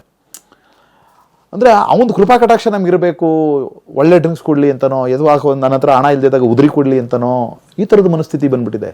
ಇದು ಅದು ಆ ಕುರ್ತಕ್ಕಿರುವಂಥದ್ದು ಒಂದು ಏನೋ, ಆ ಕುರ್ತಕ್ಕಿರುವಂಥ ಒಂದು ಮಾಯಾಶಕ್ತಿ ಅದು. ಹಾಗಾಗಿ ಪೆಟ್ಟಿ ಅಂಗಡಿಗಳಲ್ಲಿ ಮಾರಾಟ ಮಾಡುವಂಥ ಅವರ ಹಿಡಿತದಲ್ಲಿ ಒಂದು ಕೆಳಗಡೆ ಒಂದಷ್ಟು ಜನ ಇರ್ತಾರೆ. ಅವ್ನು ಹೇಳ್ದಂಗೆ ಕೇಳ್ತಾರೆ ಅವರೆಲ್ಲ. ಯಾಕೆಂದರೆ ಇವನು ಜೇಬಲ್ಲಿ ದುಡ್ಡು ಇಲ್ಲದೆ ಇದ್ದಾಗ್ಲೂ ಅವ್ನು ಬೇಕಾದ್ರೆ ಲಿಕ್ಕರ್ ಕೊಡ್ತಾನೆ ಅವ್ರಿಗೆ. ಈ ಕಾರಣಕ್ಕೆ ಇದು ಒಂದು ದೊಡ್ಡ ನೆಕ್ಸಸ್. ಇದು ಅಂಬೇಡ್ಕರ್ ಕೊಟ್ಟಿರುವಂಥ ಸಂವಿಧಾನ ಸರಿಯಾದ ರೀತಿಯಲ್ಲಿ ಕಾರ್ಯರೂಪಕ್ಕೆ ಬರಬೇಕು ಅಂತ ಅಂದರೆ ಚುನಾವಣೆಗಳು ಬಹಳ ಮುಖ್ಯ. ನಮ್ಮ ಸಂವಿಧಾನ ನಿಂತಿರೋದು ಯಾವುದ್ರ ಮೇಲೆ? ಪ್ರಜಾಪ್ರಭುತ್ವ, ಗಣರಾಜ್ಯ ಚುನಾವಣೆಗಳ ಮೇಲೆ ನಿಂತ್ಕೊಳ್ಳೋದು. ಚುನಾವಣೆಗಳು ಸರಿಯಾಗಿ ನಡೀಲಿಲ್ಲ ಅಂತ ಅಂದರೆ ಮತ್ತೆ ಸಂವಿಧಾನ, ಡೆಮಾಕ್ರಸಿ ಎರಡೂ ಅರ್ಥ ಕಳ್ಕೊಂಡ್ಬಿಡ್ತವೆ. ಹಾಗಾಗಿ ಲಿಕ್ಕರ್ ಪ್ರೊಹಿಬಿಷನ್ ತರಬೇಕಾ ಅಥವಾ ಮಾಡ್ರೇಟ್ ಮಾಡಬೇಕಾ, ಏನು ಮಾಡಬೇಕು ಅಂತ ಅನ್ನೋದ್ರ ಬಗ್ಗೆ ಯೋಚನೆ ಮಾಡಲಿ ಸರ್ಕಾರ ಅಂತ ಅನ್ನೋಂಥ ಕಾರಣಕ್ಕೆ ನಾನು ಪಾದಯಾತ್ರೆ ಮಾಡ್ಕೊಂಡು ಬಂದಿತ್ತು. ಓಕೆ, ಆದರೆ ಲಿಕ್ಕರ್ ಪ್ರಾಹಿಬಿಟ್ ಮಾಡಿಬಿಟ್ರೆ ಹೌ ಅಬೌಟ್ ದೀಸ್ ಅಡಿಕ್ಟ್ಸ್? ಅದು ಸರ್ಕಾರ ನೋಡ್ಕೊಳ್ಬೇಕು. ಈಗ ಪ್ರತಿ ವರ್ಷ ಕನಿಷ್ಠ 10% ಟಾರ್ಗೆಟ್ ಹೈಕ್ ಮಾಡ್ತಾ ಹೋಗ್ತಾರೆ. ಅಂದರೆ ಈ ವರ್ಷ 100 ಬಾಟ್ಲಿ ಖಾಲಿ ಆಗಿದ್ರೆ ಮುಂದಿನ ವರ್ಷ 110 ಬಾಟ್ಲಿ, 110 ಬಾಟ್ಲಿ ಖಾಲಿ ಆಗಬೇಕು ಅಂದರೆ ಕುಡ್ಕ 10% ಆ್ಯಡ್ ಆಗ್ತಾ ಹೋಗಬೇಕು. ಕರ್ನಾಟಕದಲ್ಲಿ ಕುಡುಕರ ಸಂಖ್ಯೆ ಜಾಸ್ತಿ ಆಗಬೇಕು, ಜಾಸ್ತಿ ಆಗಿ 100% ಆಗ್ಬಿಡುತ್ತೆ. ಇದಾಗಲೇಬೇಕು. ಈಗ ಹತ್ತತ್ರ 50 ಲಕ್ಷ ಜನ ಅಡಿಕ್ಟರ್ಸ್ ಇದ್ದಾರೆ ಈಗ ಆಲ್ರೆಡಿ. ಪ್ರತಿನಿತ್ಯ ಒಂದು ಕ್ವಾರ್ಟರ್ ಆದ್ರೂ ಕುಡಿಬೇಕಾಗಿರುವಂಥ ಜನ 50 ಲಕ್ಷ ಜನ ಇದ್ದಾರೆ ಇವತ್ತು ರಾಜ್ಯದಲ್ಲಿ. ಅಂದರೆ ಮುಂದಿನ ವರ್ಷ 55 ಲಕ್ಷ, ಅದ್ರ ಮುಂದಿನ ವರ್ಷ 61 ಲಕ್ಷ, ಅದ್ರ ಮುಂದಿನ ವರ್ಷ 67 ಲಕ್ಷ, ಅದ್ರ ಮುಂದಿನ ವರ್ಷ 75 ಲಕ್ಷ. ಹಿಂಗೆ ಬರ್ತಾ ಬರ್ತಾ ಬರ್ತಾ ಬರ್ತಾ ಎಲ್ಲಿಗೆ ಹೋಗ್ಬೇಕು? ಯಾವುದೋ ಒಂದು ಇನ್ನೊಂದು 10, 15, 20 ವರ್ಷಕ್ಕೆ ಪ್ರತಿ ಮನೆಯಲ್ಲೂ ಪ್ರತಿಯೊಬ್ಬನೂ ಕುಡುಕ ಆಗಿರಬೇಕು. ಆ ಸ್ಥಿತಿ ಬಂದ್ಬಿಡುತ್ತೆ. ಅಲ್ಲಿಗೆ ಏನಾಗ್ಬೋದು ನಮ್ಮ ರಾಜ್ಯ, ನಮ್ಮ ದೇಶ? ನಾನು ಹೇಳ್ತಾ ಇರೋದು ಡ್ಯುಯಲ್ ಪಾಲಿಸಿ ಮಾಡಬಾರ್ದು. ಕುಡಿದ್ರೆ ಏನಾಗಲ್ಲ, ಓಕೆ ಅಂದಮೇಲೆ ಮಾಡ್ಕೊಂಡೆ ಕುಡ್ರಿ. ಕಳಬಟ್ಟಿ ತಯಾರು ಮಾಡಬಾರ್ದು ಅಂತ ಅನ್ನೋದಕ್ಕೆ ಅವನು ತಯಾರು ಮಾಡಿಕೊಂಡು ಏನಾದ್ರು ಮಾಡಿದಾಗ ಅದು ಸ್ಪೂರಿಯಸ್ ಆಗಿ ಪ್ರಾಣ ಕಳ್ಕೊಂಬಿಟ್ಟಾನು ಅಂತ ಒಂದು. ಮತ್ತು ಅವನು ಹಣ ಕೊಡೋದಿಲ್ಲ ಅಂತ ಅನ್ನುವಂಥ ಕಾರಣಕ್ಕೆ ಯಗ್ಗಾಮಗ್ಗ ಕುಡಿದು ಮತ್ತೆ ಹುಚ್ಚಿನ ಥರ ಆಡಿ ಏನೇನೋ ಸಮಸ್ಯೆಗಳು ಮಾಡ್ಕೊಳ್ಬಾರ್ದು ಅಂತ ಅನ್ನೋಂಥ ಕಾರಣಕ್ಕೆ ಈಗ ಅದೇ ರೀತಿಯಲ್ಲಿ ನಾವು ಕೊಡ್ತಾ ಇದ್ದೀವಿ, ನಾವೇನೇ ಹಣ ತಗೊಂಡು. ಹಾಗಾದರೆ ಕೊಟ್ಬಿಡಿ, ಮಾಡ್ಕೊಳ್ಳಿ, ಕಳ್ಳಬಟ್ಟಿಗೂ ಕೊಟ್ಬಿಡಿ, ಸರಾಯಿಗೂ ಕೊಟ್ಬಿಡಿ, ಮನೆಯಲ್ಲಿ ಡಿಸ್ಟಿಲೇಷನ್ ಮಾಡ್ಕೊಂಡು ಕುಡಿಲಿ. ಅವನು ಯಾವ ರೀತಿ ಮಾಡ್ಕೊಂಡು ಕುಡಿಬೇಕು ಅಂತ ಹೇಳ್ಬಿಟ್ಟು ಅವನಿಗೆ ಕೊಟ್ಬಿಡಿ. ಏನು ಕಷ್ಟ, ಸುಲಭ ಅಲ್ಲ, ಕಷ್ಟ ಅಲ್ಲ ಅದು. ಡಿಸ್ಟಿಲೇಷನ್ ಮಾಡೋದು ಭಾಳ ಸುಲಭ. ಲಿಕ್ಕರ್ ತಯಾರು ಮಾಡೋದು ಭಾಳ ಸುಲಭ ಅದು ಪ್ರೋಸೆಸ್ಸು, ಭಾಳ ಸುಲಭ. ಅದೇನು ತುಂಬ ಒಂದಷ್ಟು ಬೆಲ್ಲ ಮತ್ತು ಹಣ್ಣುಗಳೆಲ್ಲ ಹಾಕ್ಬಿಟ್ಟು ಫರ್ಮೆಂಟೇಷನ್ ಆಗೋಂಗೆ ಇಟ್ಬಿಟ್ರೆ ಅದು ಫರ್ಮೆಂಟೇಷನ್ ಆಗುತ್ತೆ, ಕೊಳೆಯುತ್ತೆ, ಎಲ್ಲ ಬೂರ್ಗ್ ಬರುತ್ತೆ. ಕೆಳಗಡೆಯಿಂದ ಬೆಂಕಿ ಕೊಟ್ಟರೆ 65-70 ಡಿಗ್ರಿಗೆ ಅದ್ರ ಬಾಯ್ಲಿಂಗ್ ಪಾಯಿಂಟು ಎವಾಪರೇಟ್ ಆಗೋಕ್ಕೆ ಶುರು ಆಗ್ಬಿಡುತ್ತೆ. ಒಂದು 70-80 ಡಿಗ್ರಿಗೆ ಟೆಂಪ್ರೇಚರ್. ಸೊ ಆವಿ ಆಗೋಕ್ಕೆ ಶುರು ಆಗ್ತದೆ. ಆವಿ ಆದ್ದನ್ನ ಒಂದು ಕಡೆ ಬರೋವಾಗ ನೋಡ್ಕೊಳ್ಬೇಕು. ಸೇಮ್ ಇದು ಪ್ರೋಸೆಸ್ ಹೇಗೆ, ಇದು ರೆಕ್ಟಿಫೈಡ್ ಸ್ಪಿರಿಟ್. ಅದು ಅಂದರೆ ಕಡಿಮೆ ಪ್ಯೂರಿಫಿಕೇಷನ್ ಜಾಸ್ತಿ ಆಗಿರಲ್ಲ. ಅದನ್ನು ದೊಡ್ಡ ಸ್ಕೇಲಲ್ಲಿ ಡಿಸ್ಟಿಲರಿಗಳಲ್ಲಿ ಮಾಡ್ತಾ ಇದ್ದಾರೆ. ಸೊ ಈ ದ್ವಂದ್ವ ನೀತಿ ಬೇಡ ಅಂತ ನೀವು ಹೇಳ್ತಾರೆ. ದ್ವಂದ್ವ ನೀತಿ ಹಾಕಬೇಕು, ದ್ವಂದ್ವ ನೀತಿ ಬೇಡ. ಇಲ್ಲ ಪ್ರೊಹಿಬಿಷನ್ ಮಾಡಿ, ಇಲ್ಲ ಮಾಡ್ರೇಟ್ ಮಾಡಿ. ಇದೇ ಸಾವಿರಾರು ಕೋಟಿ ಆದಾಯವನ್ನು ಸರಿಯಾದ ರೀತಿಯಲ್ಲಿ ನ್ಯಾಯವಾದ ಮಾರ್ಗದಲ್ಲೇ ತೆಗೆದುಕೊಳ್ಬೋದು. ನೀವು ಲಿಕ್ಕರ್ ನೀವು ತಗೋಬೇಕು, ನೀವು ಕುಡಿಬೇಕು ಅಂತ ಇದ್ದರೆ ನಾನೇ ಕುಡಿಬೇಕು. ನನಗೆ 20 ಲಕ್ಷ ರೂಪಾಯಿ ಇಂಡಿವಿಜುವಲ್ ಲೈಸೆನ್ಸು, ನಿನಗೆ ನಾವು ಸಪ್ಲೈ ಮಾಡ್ತೀವಿ ಲಿಕ್ಕರು. ಒಂದು ತಿಂಗಳಿಗೆ ಎಷ್ಟು ಬೇಕೋ ಅಷ್ಟು ಹೇಳು, ದುಡ್ಡು ಕೊಡು, ಅದು ಕೊಡ್ತೀವಿ. ಆದರೆ ಲೈಸೆನ್ಸ್ಗೆ ನಿನಗೆ ಒಂದು ವರ್ಷಕ್ಕೆ 10 ಲಕ್ಷ ಅಥವಾ 20 ಲಕ್ಷ. 20 ಲಕ್ಷ ಅಂದ್ರೆ ಇವತ್ತು ಲಕ್ಷಾಂತರ ಜನ 20 ಲಕ್ಷ ದುಡ್ಡು ಕೊಟ್ಟು ಲೈಸೆನ್ಸ್ ತೆಗೆದುಕೊಳ್ಳುವಂಥ ಜನ ರಾಜ್ಯದಲ್ಲಿ, ಕರ್ನಾಟಕ ರಾಜ್ಯದಲ್ಲಿದ್ದಾರೆ. ಅಂದರೆ ನೀವು ಹೇಳೋದು ಬಾರ್ಗೆ ಇರಲ್ಲ, ಬರಬೇಕಾಗಿಲ್ಲ, ಸಪ್ರೇಟ್. ಈಗ ಉದಾಹರಣೆಗೆ ಪರಮೇಶ್ವರ 20 ಲಕ್ಷ ಕೊಡೋಕೆ ರೆಡಿ ಇದೆ. ರೆಡಿ ಇದ್ರೆ ನಿಮಗೆ ಎಷ್ಟಪ್ಪ ಬೇಕು? ನಿಮಗೆ 30 ಬಾಟ್ಲಿ ಬೇಕಾ, 30 ಇದು ಬೇಕಾ, ತಿಂಗಳಿಗೆ 30 ಕೇಸ್ ಅಲ್ಲ, ಅದು ನೋಡ್ಕೊಳ್ಬೇಕಾಗುತ್ತೆ. ತಿಂಗಳಿಗೆ ನಿಮಗೆ ಬೇಕಾ, ನಿಮಗೆ ಬೇಕಾಗಿರೋಷ್ಟು ಲಿಕ್ಕರ್ ನಾವು ಕೊಡ್ತೀವಿ. 30 180 ml ಪ್ರತಿನಿತ್ಯ ಒಂದು ಕ್ವಾರ್ಟರ್ ನಾನು ತಗೋತೀನಿ ಅಂತಂದರೆ ನಿಮಗೆ ಕೊಡ್ತೀವಿ. ಅದಕ್ಕೆ ನಿಮ್ಗೆ ಯಾವುದು ಕಾಸ್ಟು ಅದ್ರದ್ದು ಲಿಕ್ಕರ್ದು ಏನು ಕ್ವಾಲಿಟಿ ಬೇಕಾ, ಆ ಕ್ವಾಲಿಟಿಗೆ ಬೇಕಾಗಿರೋ ದುಡ್ಡು ಕೊಟ್ಟರೆ ನಾವು ಕೊಡ್ತೀವಿ. ನನಗೆ ಯಾವುದೋ ಗ್ಲೆನ್ಫಿಡಿಕ್ ಬೇಕು, ಯಾವುದೋ ಆ್ಯಂಟಿಕ್ವಿಟಿ ಬೇಕು, ಅಥವಾ ಇನ್ನೂ ಯಾವ್ಯಾವುದು ಬೇರೆ ಇದೆ, ಅದು ಬೇಕು ಅಂದರೆ ಅದಕ್ಕೆ ಬೇಕಾಗಿರೋ ದುಡ್ಡು ತಗೊಳ್ಳೋದು. 20 ಲಕ್ಷ ಲೈಸೆನ್ಸ್ ಫೀಸ್ ಅದು ಇರುತ್ತೆ. ಅದು ಫಿಕ್ಸು ಲೈಫ್ ಟೈಮ್ ಒಂದ್ಸಲ, ಒಂದು ವರ್ಷಕ್ಕೆ ಕೊಟ್ಬಿಟ್ಟು ನೀವು ಕೊಡಿ. ಕಮ್ಮಿ ಅಂದರೆ 20-30 ಲಕ್ಷ ಜನ ಈ ರಾಜ್ಯದಲ್ಲಿ ತಗೋತಾರೆ. 20 ಲಕ್ಷ ಕೊಟ್ಟು ಅಷ್ಟು ಜನ ಇದ್ದಾರೆ, ದುಡ್ಡಿಟ್ಟಿರುವಂಥವ್ರು, ಕುಡಿದು ಚಟ ಹತ್ತಿಸ್ಕೊಂಡಿರುವಂಥವ್ರು. ಅಂಥವ್ರ ಹತ್ರ ತಗೊಳ್ಳಿ, ಬಡವ್ರ ಹತ್ರ ಯಾಕೆ ತಗೋತೀರಾ? ಈಗ ನೋಡಿ, ಸಿಕ್ಕಾಪಟ್ಟೆ ಇದೆ ಇದು. ಈಗ ಪ್ರೀಮಿಯಮ್ ಲಿಕ್ಕರ್, ಹೆಚ್ಚು ದರದ ಲಿಕ್ಕರಿಗೆ ರೇಟ್ ಕಮ್ಮಿ ಮಾಡಿದ್ರು. ಈ ಕಡಿಮೆ ದರದ್ದಿರುತ್ತದಲ್ಲ, ಕ್ವಾಲಿಟಿ ಕಡಿಮೆ ಇರುವಂಥದ್ದಕ್ಕೆ ರೇಟ್ ಆಗಿ ಉಳಿಸ್ಕೊಂಡ್ರು. ಹೆಚ್ಚಾಗಿದೆ ರೇಟ್ ಅಂದರೆ ಅದು ಹತ್ತಿರ 150-200 ರೂಪಾಯಿ, ನನಗೆ ಗೊತ್ತಿಲ್ಲ ಅದು ರೇಟ್ ಈಗ ಸದ್ಯಕ್ಕೆ ಎಷ್ಟಾಗಿದೆ ಅಂತ. 100-120 ರೂಪಾಯಿ ಒಂದು ಕ್ವಾರ್ಟ್ರು, 150 ರೂಪಾಯಿ ಅಂತೆಲ್ಲ ಲೋಕಲ್ ವಿಸ್ಕಿ ಬ್ರಾಂದಿ ಅಂತ. ಇದರಲ್ಲಿ ಏನಂದರೆ ಮೆಚ್ಯೂರೇಷನ್ ಅಷ್ಟೇ. ಮೆಚ್ಯೂರೇಷನ್ 1 ತಿಂಗಳು 2 ತಿಂಗಳುಗಳ ಕಾಲ ಅದನ್ನು ವುಡನ್ ಬಾಕ್ಸಲ್ಲಿ ಅದನ್ನು ತುಂಬಿಟ್ಟಿದ್ರೆ ಅದರದ್ದು ಘಾಟೆಲ್ಲ ಹೋಗಿ ಮೆಚ್ಯೂರೇಷನ್ ಆಗುತ್ತೆ. ಮೆಚ್ಯೂರೇಷನ್ ಆಗಿರುವಂಥದ್ದು ಕುಡಿದ್ರೆ ದೇಹದ ಮೇಲೆ ಸ್ವಲ್ಪ ಪರಿಣಾಮ, ಮನಸ್ಸಿನ ಮೇಲೆ ಕಡಿಮೆ ಪರಿಣಾಮ. ತುಂಬ ಘಾಟಿರುವಂಥದ್ದು ಕುಡಿದ್ರೆ ಕಷ್ಟಪಡ್ಕೊಂಡು ಅವನು ಕುಡಿದು ಅಲ್ಲಿ ಏನೋ ಮಾಡ್ಕೊಂಡು ಹೋದರೆ ಮನಸ್ಸು ರಾಡಿ ಎಬ್ಬೋದು, ಇತ್ಯಾದಿ ಎಲ್ಲ ಆಗುತ್ತೆ.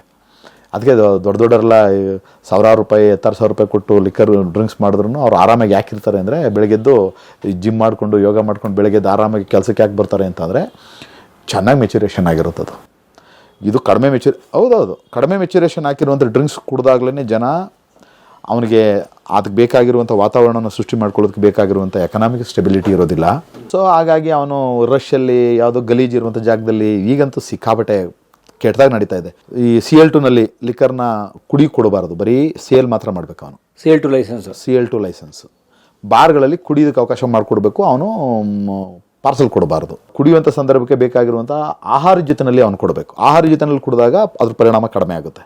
ಬರೀ ಖಾಲಿ ಹೊಟ್ಟೆನಲ್ಲಿ ಘಟ ಅಂತ ಒಂದು ಕ್ವಾರ್ಟರ್ ಸ್ವಲ್ಪ ನೀರು ಹಾಕೊಂಡು ಅಥವಾ ನೀರು ಹಾಕೋದನ್ನು ಎತ್ಬಿಟ್ಟು ನೆಕ್ಕೊಂಡು ಆ ಗಲೀಜೆಲ್ಲ ನೋಡ್ಕೊಂಡು ಹೋದಾಗ ಏನಾಗ್ಬಿಡುತ್ತೆ ಅಂದರೆ ಆ ಮಾನಸಿಕತೆ ಅದು ಸ್ವಲ್ಪ ಎನ್ಲಾರ್ಜ್ ಆಗಿಬಿಡುತ್ತೆ. ಅಂದರೆ ಅವನೊಳಗಡೆ ಗಲೀಜ್ ಒಳಗಡೆ ಬರುತ್ತೆ, ಗಲೀಜ್ ಆ ಮನಸ್ಸು. ಇದು ಲಿಕ್ಕರ್ ಏನು ಮಾಡುತ್ತೆ ಅಂದರೆ ಅವನು ಯಾವ ಮೂಡಲ್ಲಿ ಇರ್ತಾನೆ ಆ ಮೂಡನ್ನು ಸ್ವಲ್ಪ ಎಲಾಬ್ರೇಟ್ ಮಾಡುತ್ತದೆ. ಕೋಪದಲ್ಲಿದ್ದಾನ, ಕೋಪ ಇನ್ನೂ ಸ್ವಲ್ಪ ಜೋರಾಗಿ ಮಾಡಿಸುತ್ತೆ. ಸೊ ಅದು ನಮ್ಮ ಏನಿರುತ್ತೆ ಭಾವನೆ ಜಾಸ್ತಿ ಮಾಡುತ್ತೆ. ಅದು ನಾವು ಯಾವ ಒಂದು ಮೂಡಲ್ಲಿ ಇರ್ತೀವಿ ಆ ಮೂಡಲ್ಲಿ ಇರುವಂಥದ್ದನ್ನು ಇನ್ನೂ ನಾವು ಅದನ್ನು ಒಂದು ಎಲಾಬ್ರೇಟ್, ಅದು ಒಂಥರ ಅದು ದೊಡ್ಡದಾಗಿ ಮಾಡುತ್ತೆ, ಮ್ಯಾಗ್ನಿಫೈ ಮಾಡುತ್ತೆ. ಹಾಗಾಗಿನೇ ರೇಪ್ ಮಾಡುವಂಥವ್ರು, ಕೊಲೆ ಮಾಡುವಂಥವ್ರು ಅಷ್ಟು ಬೀಭತ್ಸವಾಗಿ ವರ್ತಿಸೋದಕ್ಕೆ ಸಾಧ್ಯ ಆಗೋದು. ಅದೇ ರೀತಿಯಲ್ಲಿ ಇವನು ಯಾವುದೋ ಒಂದು ಒಳ್ಳೆ ಸಂಗೀತ ಅಥವಾ ಆ್ಯಕ್ಚುಲಿ ಅವರು ಅದಕ್ಕೆ ಅನುಕೂಲ ಇರುವಂಥವ್ರು ಅದನ್ನು ಮಾಡ್ಕೋತಾ ಇದ್ದಾರೆ. ಅವ್ರಿಗೋಸ್ಕರ ಈ ಜನ ಎಲ್ಲ 90% 95% ಜನ ಹೋಗ್ತಾ ಇದ್ದಾರೆ. ಉಳಿದವರೆಲ್ಲ ಆರಾಮಾಗಿ ಒಳ್ಳೆ ಒಂದು ಸಂಗೀತ ಹಾಕ್ಕೊಂಡು ಒಳ್ಳೆ ಜಾಗ ಸೃಷ್ಟಿ ಮಾಡಿಕೊಂಡು ಅಂತ ಮಾತಾಡಿಕೊಂಡು ಸಾಹಿತ್ಯನೋ ಸಂಗೀತದ ಬಗ್ಗೆನೋ ಬೇರೆ ಬೇರೆ ಬಿಸ್ನೆಸ್ಸು, ಆ ವಿಚಾರಗಳು, ಕಲೆ ಸಂಸ್ಕೃತಿ, ಕಲೆ ಸಂಸ್ಕೃತಿ ಇಂಥ ವಿಚಾರಗಳನ್ನು ಮಾತಾಡಿಕೊಂಡು ಅದನ್ನು ಎಂಜಾಯ್ ಮಾಡುವಂಥ ಒಂದು ವರ್ಗ ಇದೆ. ಆದರೆ ಅದಕ್ಕೆ ಒಂದಷ್ಟು ಮಾನಸಿಕತೆ ಬೇಕು, ಒಂದು ಸ್ತರ ಬೇಕು, ಮೆಂಟಲ್ ಸ್ಟೇಟಸ್ ಬೇಕು. ಅದಕ್ಕೆ ಅವ್ರ ಜ್ಞಾನ, ತಿಳುವಳಿಕೆ, ಅನುಭವ ಇತ್ಯಾದಿಗಳೆಲ್ಲವೂ ಸೇರಿಕೊಂಡು ಅದನ್ನು ಮ್ಯಾಗ್ನಿಫೈ ಮಾಡೋಕ್ಕೆ ಸಾಧ್ಯ ಇರೋದು. ಜೊತೆಗೆ ಸ್ವಲ್ಪ ಆರ್ಥಿಕತೆ ಎಲ್ಲ ಇದ್ದಾಗ ಸಮಸ್ಯೆ ಇಲ್ಲ. ಆದರೆ ಇವನ್ನೇನಾಗುತ್ತೆ, ಒಬ್ಬ ಸಾಮಾನ್ಯ ರೈತ ಅಥವಾ ಒಬ್ಬ ಕೂಲಿ ಕಾರ್ಮಿಕ ಮನೇಲಿ ಕುಡಿದ್ಬಿಟ್ಟು ಹೋಗ್ತಾನೆ. ಕುಡ್ಕೊಂಡು ಅವನು ತೂರಾಡ್ಕೊಂಡು ಮನೆಗೆ ಹೋಗ್ತಾನೆ. ಮನೆಯಲ್ಲಿ ಹೆಂಡ್ತಿ ಅವಳು ಬುದ್ಧಿವಂತೆ ಆಗಿದ್ದರೆ ತೂರಾಡಬೇಡ ಬಾ ಆಯಿತು ಮಲಗು ಅಂತ ಮಲಗಿಸುವಂಥ ಜ್ಞಾನ ಅವಳಿಗಿದ್ರೆ, ತಿಳುವಳಿಕೆ ಅವಳಿಗಿದ್ರೆ ಸಮಸ್ಯೆ ಆಗಲ್ಲ. ಆದರೆ ಇವನು ಅಯ್ಯೋ ಕುಡಿದು ಬಂದಿದ್ದೆಪ್ಪ ನಮ್ಮ ಮನೆ ಹಾಳು ಮಾಡೋದಿಲ್ಲ ಅಂತ ಲಬಲಬಲಬ್ಬನ ಬಾಯ್ ಬಿಡ್ಕೊಂಡ್ರೆ ಇವನು ಮತ್ತೆ ರೌದ್ರಾವತಾರಿ ಹೊಡೆದಾಟ ಮಾಡೋದು, ಕಿತ್ತಾಟ ಮಾಡೋದು, ಮನೆ ಮುರಿದಾಕೋದು, ಇವನೇಟೋ ಮಾಡ್ಕೊಳ್ಳೋದು, ಇದೆಲ್ಲ ಆಗ್ತಾ ಇರೋದು ಆ ಕಾರಣದಿಂದ. ಒಬ್ಬ ಕುಡ್ಕೊಂಡು ಮನೆಗೆ ಹೋದಾಗ ಹಂಗೆ ವೆಲ್ಕಮ್ ಮಾಡೋಕ್ಕೆ ಹೆಂಗೆ ಸಾಧ್ಯ ಮಾಡ್ತಾ ಇದಾರಲ್ಲ. ಈಗ ಬೇರೆಯವ್ರದ್ದು ಸಣ್ಣ ಪುಟ್ಟ ಜನಗಳ ತಾನೇ ಸಮಸ್ಯೆ ಆಗ್ತಾ ಇರೋದು. ಉಳಿದವ್ರದ್ದೆಲ್ಲ ಆರಾಮಾಗಿ ಹೋಗ್ತಾ ಇದಾರಲ್ಲ, ಎಲ್ಲ ಕುಡಿತಾ ಇದ್ದಾರೆ. ರಾಜಕಾರಣಿಗಳು 99 ಈಗ ನೋಡ್ತಾ ಇದ್ದಾರೆ. ಆ ಕಾರಣಕ್ಕೆ ತಾನೇ ಈಗೆಲ್ಲ ಸಿಡಿಗಳೆಲ್ಲ ಈಚೆಗೆ ಬರ್ತಾ ಇರೋದು. ಸಿಡಿಗಳೆಲ್ಲ ನಶೆನಲ್ಲಿ ಇವ್ರ ಶೃಂಗಾರನೂ ಜಾಸ್ತಿ ಆಗ್ಬಿಡುತ್ತೆ. ಎಲ್ಲಿದ್ದೀನಿ ಯಾವ ಭಾವನೆ ಜಾಸ್ತಿ ಇದೆ ಅದು ಜಾಸ್ತಿ ಆಗುತ್ತೆ. ಅದಾಗಿ ನಾವು ಎಲ್ಲಿದ್ದೀವಿ ಏನು ಕತೆ ಅಂತ ಅದನ್ನು ಮೈ ಮರೆತ್ಬಿಟ್ಟು ಈಗೆಲ್ಲ ಸಿಡಿಗಳ ಒಬ್ಬರ ಹತ್ರ ಎಲ್ಲ ಸೇರ್ಕೊಂಡಿರೋದು. ಇವ್ನು ಸಿಡಿ ಅವಂತ ಒಂದು ಸಿಡಿ ಎಲ್ಲರ ಹತ್ರ ಈಗ ಎಲ್ಲರೂ ಸಿಡಿ ಮಾಡಿ ಇಟ್ಕೊಂಡ್ಬಿಟ್ಟಿದ್ದಾರೆ. ಟೈಮ್ ಬಂದಾಗ ಫಿಲಮ್ ರಿಲೀಸ್ ಮಾಡ್ತಾರೆ, ಆಮೇಲೆ ಬೇಕಾದಾಗ ಬಳಸ್ಕೋತಾರೆ. ಈ ರೀತಿ ಆಗಿದೆ. ಇದೆಲ್ಲ ಹೋಗಬೇಕು. ಇದೆಲ್ಲ ನಿಜವಾಗಿ ಡೆಮಾಕ್ರಸಿ ರಿಯಲೈಸ್ ಆಗಬೇಕು ಅಂದರೆ ಇದಾಗಬೇಕು ಅಂತ ಅನ್ನುವಂಥ ಕಾರಣಕ್ಕೆ ನಾನು ಅದನ್ನು ಪಾದಯಾತ್ರೆ ಮಾಡಿಕೊಂಡು ಈಗ ಈ ಟೈಮಲ್ಲಿ ಪಾದಯಾತ್ರೆನಲ್ಲಿದ್ದೆ. ನಾನು 8 ವರ್ಷದ ಹಿಂದೆ ಪಾದಯಾತ್ರೆನಲ್ಲಿದ್ದೆ. 2016 ನವೆಂಬರ್ 20ರಿಂದ 2017 ಜನವರಿ 3ನೇ ತಾರೀಕು ಅದನ್ನು ನಾನು ಕನ್ಕ್ಲೂಡ್ ಮಾಡಿದೆ. ಸೊ 2 ತಿಂಗಳು, 43 ದಿನ. ಅದ್ರ ಜೊತೆಗೆ ನಾವು ಜಿಲ್ಲಾಧಿಕಾರಿಗಳ ಕಚೇರಿ ಬಳಿ 24 ಗಂಟೆ ಉಪವಾಸ ಸತ್ಯಾಗ್ರಹ, ಅಂದರೆ ಡಿಮ್ಯಾಂಡ್ ಮಾಡ್ತಾ ಅದನ್ನು ಅಲ್ಲೇ ಯಾವ ಜಿಲ್ಲಾ ಕೇಂದ್ರಗಳು ಬರುತ್ತೆ, ಜಿಲ್ಲಾ ಕೇಂದ್ರಗಳಲ್ಲಿ ಉಪವಾಸ ಸತ್ಯಾಗ್ರಹ ಮಾಡಿ ಆ ವಿಚಾರವನ್ನು ಮುಖ್ಯಮಂತ್ರಿಗಳಿಗೆ ಜಿಲ್ಲಾಧಿಕಾರಿಗಳ ಮುಖಾಂತರ ಮನವಿ ಪತ್ರ ಕೊಡೋದು. ಹಾಗೇ ತಾಲೂಕು ಹೆಡ್ ಕ್ವಾರ್ಟರ್ಗಳಲ್ಲಿ ಅಂದರೆ ನಮ್ಮ ಆತ್ಮನಿರೀಕ್ಷಣೆಗೆ ಅಂತ ನಾವು ನಮ್ಮ ಆತ್ಮನಿರೀಕ್ಷಣೆ ಮಾಡ್ಕೊಳ್ಬೇಕು ಅಂತ ಗಾಂಧಿ ಮಾರ್ಗದಲ್ಲಿ ಸರ್ಕಾರಿ ಆಸ್ಪತ್ರೆಗಳ ಶೌಚಾಲಯವನ್ನು ತೊಳೆಯೋದು. ಸರ್ಕಾರಿ ಅಲ್ಲಿ 1 ಗಂಟೆ 2 ಗಂಟೆ ನಾವೆಲ್ಲ 7 ಜನ ಇದ್ವಿ. ನಾವು ಅವತ್ತು ಪೂರ್ತಿ ಆ ಗಲೀಜಾಗಿರುವಂಥ ಟಾಯ್ಲೆಟ್ಗಳೆಲ್ಲ ತೊಳೆದು ಅಂದರೆ ಡಿಮಾಂಡ್ ಮಾಡಬೇಕಲ್ಲ ಗಾಂಧಿ ಮಾರ್ಗದಲ್ಲಿ. ಹಾಗಾಗಿ ಈ ಪಾದಯಾತ್ರೆಯನ್ನು ಒಂದು ಗಾಂಧಿ ಮಾರ್ಗದಲ್ಲಿ ನಡೆಸ್ತಾ ಇರುವಂಥ ಒಂದು ಹೋರಾಟ, ಜನಗಳನ್ನು ಒಂದು ಕಡೆ ಸೇರಿಸೋದಕ್ಕೆ ಮಾಡ್ತಾ ಇರುವಂಥ ಒಂದು ಆಂದೋಲನ ಅಂತ ಮಾಡಬೇಕು ಅಂತೇಳಿ ಆ ಪಾದಯಾತ್ರೆ ಮಾಡಿಕೊಂಡು ಬಂದೆ. ಡ್ಯೂಟಿ ಬಿಟ್ಬಿಟ್ಟಿದ್ದೆ ಅಷ್ಟೊತ್ತಿಗೆ ಇದ್ರಾ? ಡ್ಯೂಟಿಲಿದ್ದೆ. ಬಟ್ ನೀವು ನಾನು ರಜಾ ಹಾಕ್ಬಿಟ್ಟು ಮಾಡಿದೆ. ರಜಾ ಬರೆದ್ಬಿಟ್ಟೆ DC ಅವ್ರಿಗೆ, ನನಗೆ ಈ ಥರ ಪಾದಯಾತ್ರೆ ಮಾಡೋದಕ್ಕೆ ಹೋಗ್ತಾ ಇದ್ದೀನಿ, ಹಾಗಾಗಿ ನಾನು ರಜಾ ಕೊಡಬೇಕು ಅಂತ ಹೇಳಿದೆ. ನಾನು ಹೊರಟ್ಬಿಟ್ಟೆ. ಇಲ್ಲೇ ಇದೆಲ್ಲ ರಜಾ ಕೊಡೋಕ್ಕಾಗಲ್ಲ ರೀ ಅಂದರು. ಏನಾದರೂ ಮಾಡ್ಕೊಳ್ಳಿ ನಿಮ್ಮ ಇಷ್ಟ ಅಂದ್ಬಿಟ್ಟು ಹೊರಟ್ಬಿಟ್ಟೆ. ಆದರೆ ಮಧ್ಯದಲ್ಲಿ ನಾನು ಕೃಷ್ಣಾ ನದಿ ದಡದಲ್ಲಿದ್ದಾಗ ನನಗೆ ಕಮಿಷನರ್ ಆಫೀಸಿಂದ ಫೋನ್ ಮಾಡಿ, ನೀವು ನಿಮ್ಮ ಪಾದಯಾತ್ರೆಯನ್ನು ಮೊಟಕುಗೊಳಿಸಿ ವಾಪಸ್ ಬರಬೇಕು, ಬರಲಿಲ್ಲ ಅಂದರೆ ನಿಮ್ಮನ್ನು ಸಸ್ಪೆನ್ಷನ್ ಮಾಡ್ತೀವಿ. ಪಾದಯಾತ್ರೆ ಬಿಟ್ಟು ಬರೋದಕ್ಕಾಗಲ್ಲ, ಸಸ್ಪೆನ್ಷನ್ ಮಾಡ್ಕೊಂಡ್ರೂ ಪರವಾಗಿಲ್ಲ, ಮಾಡ್ಕೊಳ್ಳಿ. ಅಷ್ಟೊತ್ತಿಗಾಗಲೇ ನಾನು ಕೆಲಸ ಬಿಡಬೇಕು ಅನ್ನುವಂಥ ತೀರ್ಮಾನಕ್ಕೆ ಸಂಪೂರ್ಣ ಬಂದುಬಿಟ್ಟಿದ್ದೆ.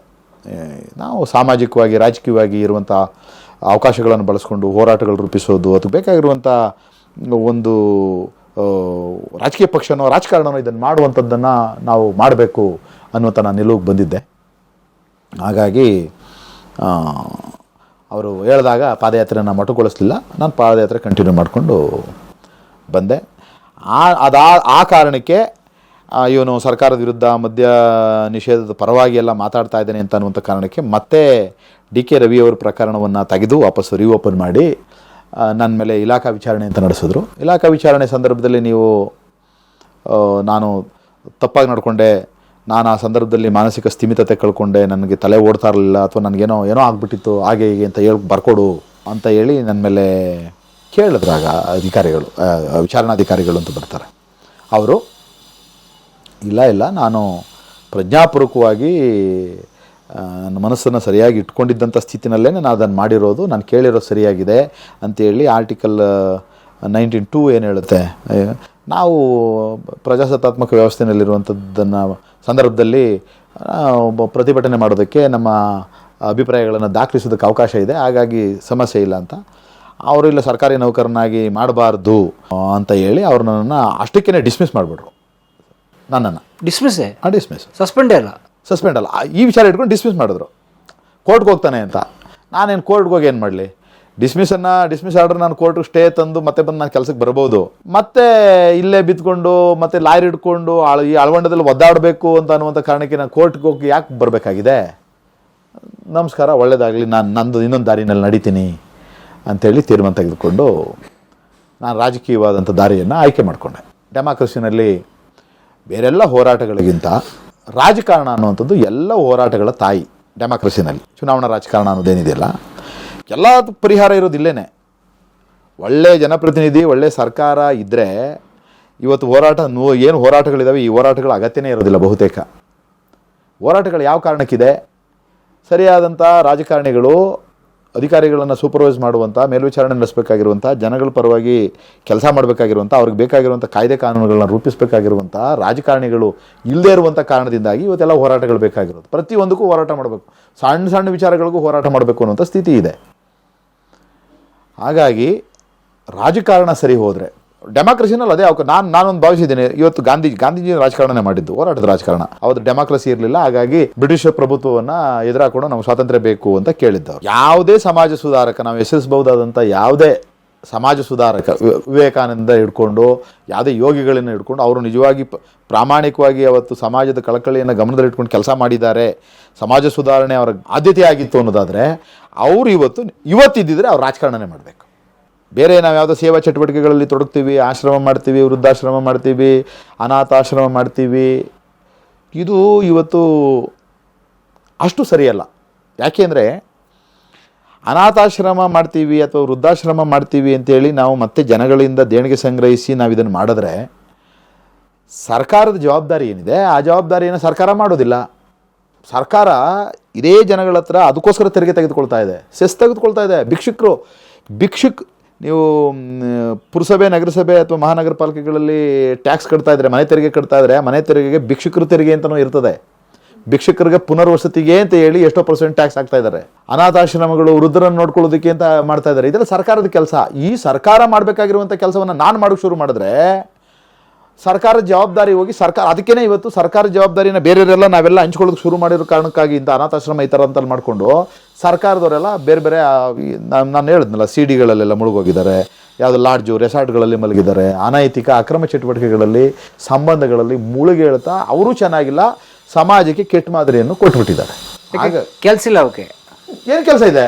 ಒಂದು ವೃದ್ಧಾಶ್ರಮ ಕಟ್ಟಂಗಿಲ್ಲ, ಅನಾಥಾಶ್ರಮ ಕಟ್ಟಂಗಿಲ್ಲ, ಕಟ್ಟಂಗಿಲ್ಲ, ದೇವಸ್ಥಾನ ಕಟ್ಟಂಗಿಲ್ಲ, ಸ್ಕೂಲ್ ಕಟ್ಟಂಗಿಲ್ಲ, ಏನು ಮಾಡಂಗಿಲ್ಲ. ಅವಕ್ಕೆಲ್ಲ ತೆರಿಗೆನೂ ಇದೆ. ತೆರಿಗೆ ಇದೆ. ನಮ್ಮ ಊರಿಗೆ ನಾವೇ ಕ್ಲೀನ್ ಮಾಡ್ಕೋತೀವಿ, ನಮ್ಮ ಟಾಯ್ಲೆಟ್ ನಾವೇ ತೊಳ್ಕೊತೀವಿ, ನಿಮ್ದೇನಿದೆ? ಏನು ಕೆಲಸ ಇದೆ? ಹೀಗಾಗಿ ಅವ್ರು ಮಾಡಬೇಕಾಗಿರುವಂಥ ಕೆಲಸ ಇಲ್ಲದೆ ಇರೋದ್ರಿಂದ ಅವ್ರಿಗೇನಾಗ್ತಾ ಇದೆ, ಅಭ್ಯಾಸ ಆಗೋಗಿದೆ. ಅದು ಅವ್ರು ಮಾಡ್ತಾರೆ ಬಿಡು. ಕರ್ತವ್ಯ ಲೋಪ ಅಥವಾ ಕರ್ತವ್ಯದಿಂದ ವಿಮುಖರಾಗೋದೇನಿದೆ ಅದು ಅಭ್ಯಾಸ ಆಗೋಗಿ ಸೋಮಾರಿ 1 ಗಂಟೆ ಮಲಿಕೊಳ್ಳೋಕೆ ನಿದ್ದೆ ಮಾಡೋಕ್ಕೆ ಶುರು ಮಾಡಿದ್ರೆ ನಾನೇನು ಸೋಮಾರಿ ಆಗಿ ಹೋಗ್ತಾನೆ.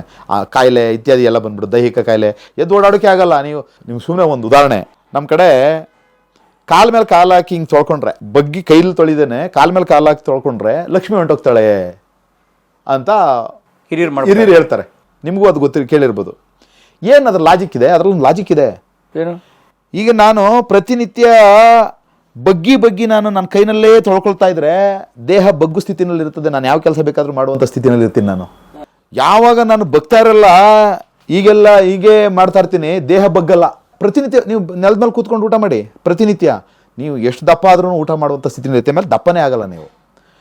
ನೀವು ಯಾವಾಗ ಬರೀ ಕಾಲ ಮೇಲೆ ಕಾಲು ಹಾಕೊಂಡು ಹಿಂಗೆ ತೊಳೆಯಕ್ಕೆ ಶುರು ಮಾಡ್ತೀರಾ, ನಿಮ್ಮ ದೇಹ ಬಗ್ಗುವಂಥ ಸ್ಥಿತಿ ಹೋಗ್ಬಿಡುತ್ತೆ. ಯಾವಾಗ ನೀವು ಕೆಲಸ ಮಾಡೋದಕ್ಕಾಗಲ್ವೋ, ಮೈಬಾರ ಆಗ್ಬಿಡುತ್ತೋ, ಲಕ್ಷ್ಮಿಯಲ್ಲಿ ಇರ್ತಾಳೆ, ನಿಮ್ಮ ಹತ್ರ ಹೋಗ್ಬಿಡ್ತಾಳೆ. ಇದೇ ರೀತಿಯಲ್ಲಿ ಸೋಮವಾರ ಲಕ್ಷ್ಮಿಯಲ್ಲಿ ಇರ್ತಾಳೆ, ಸೋಮವಾರ ಲಕ್ಷ್ಮಿಯಲ್ಲಿ ಇರ್ತಾಳೆ. Simple logic.